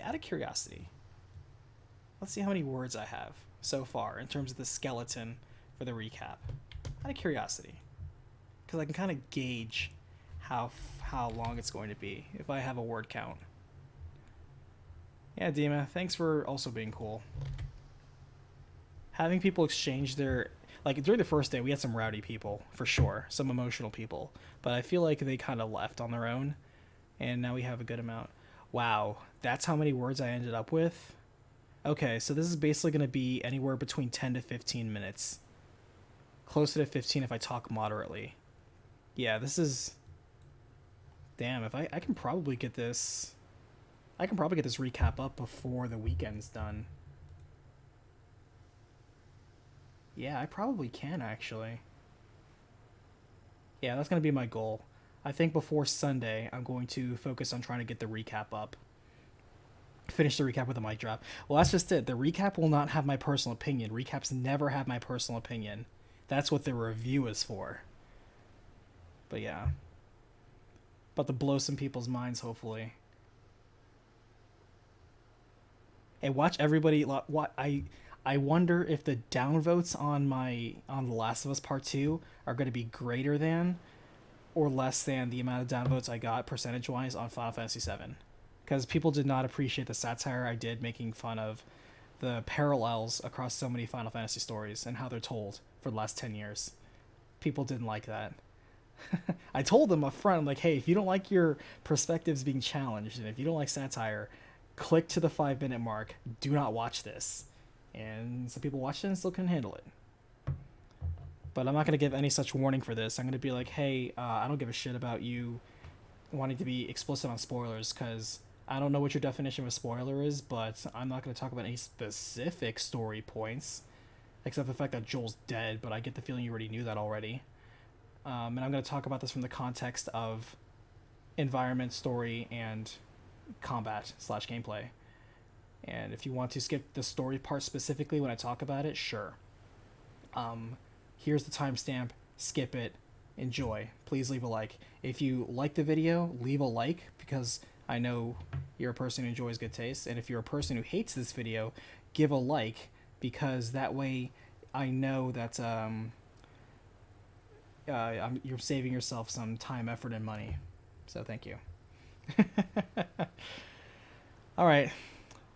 I'm wasting enough time. Thank you so much for watching again. I'm Oni Black Mage. I'll see you on the next battlefield.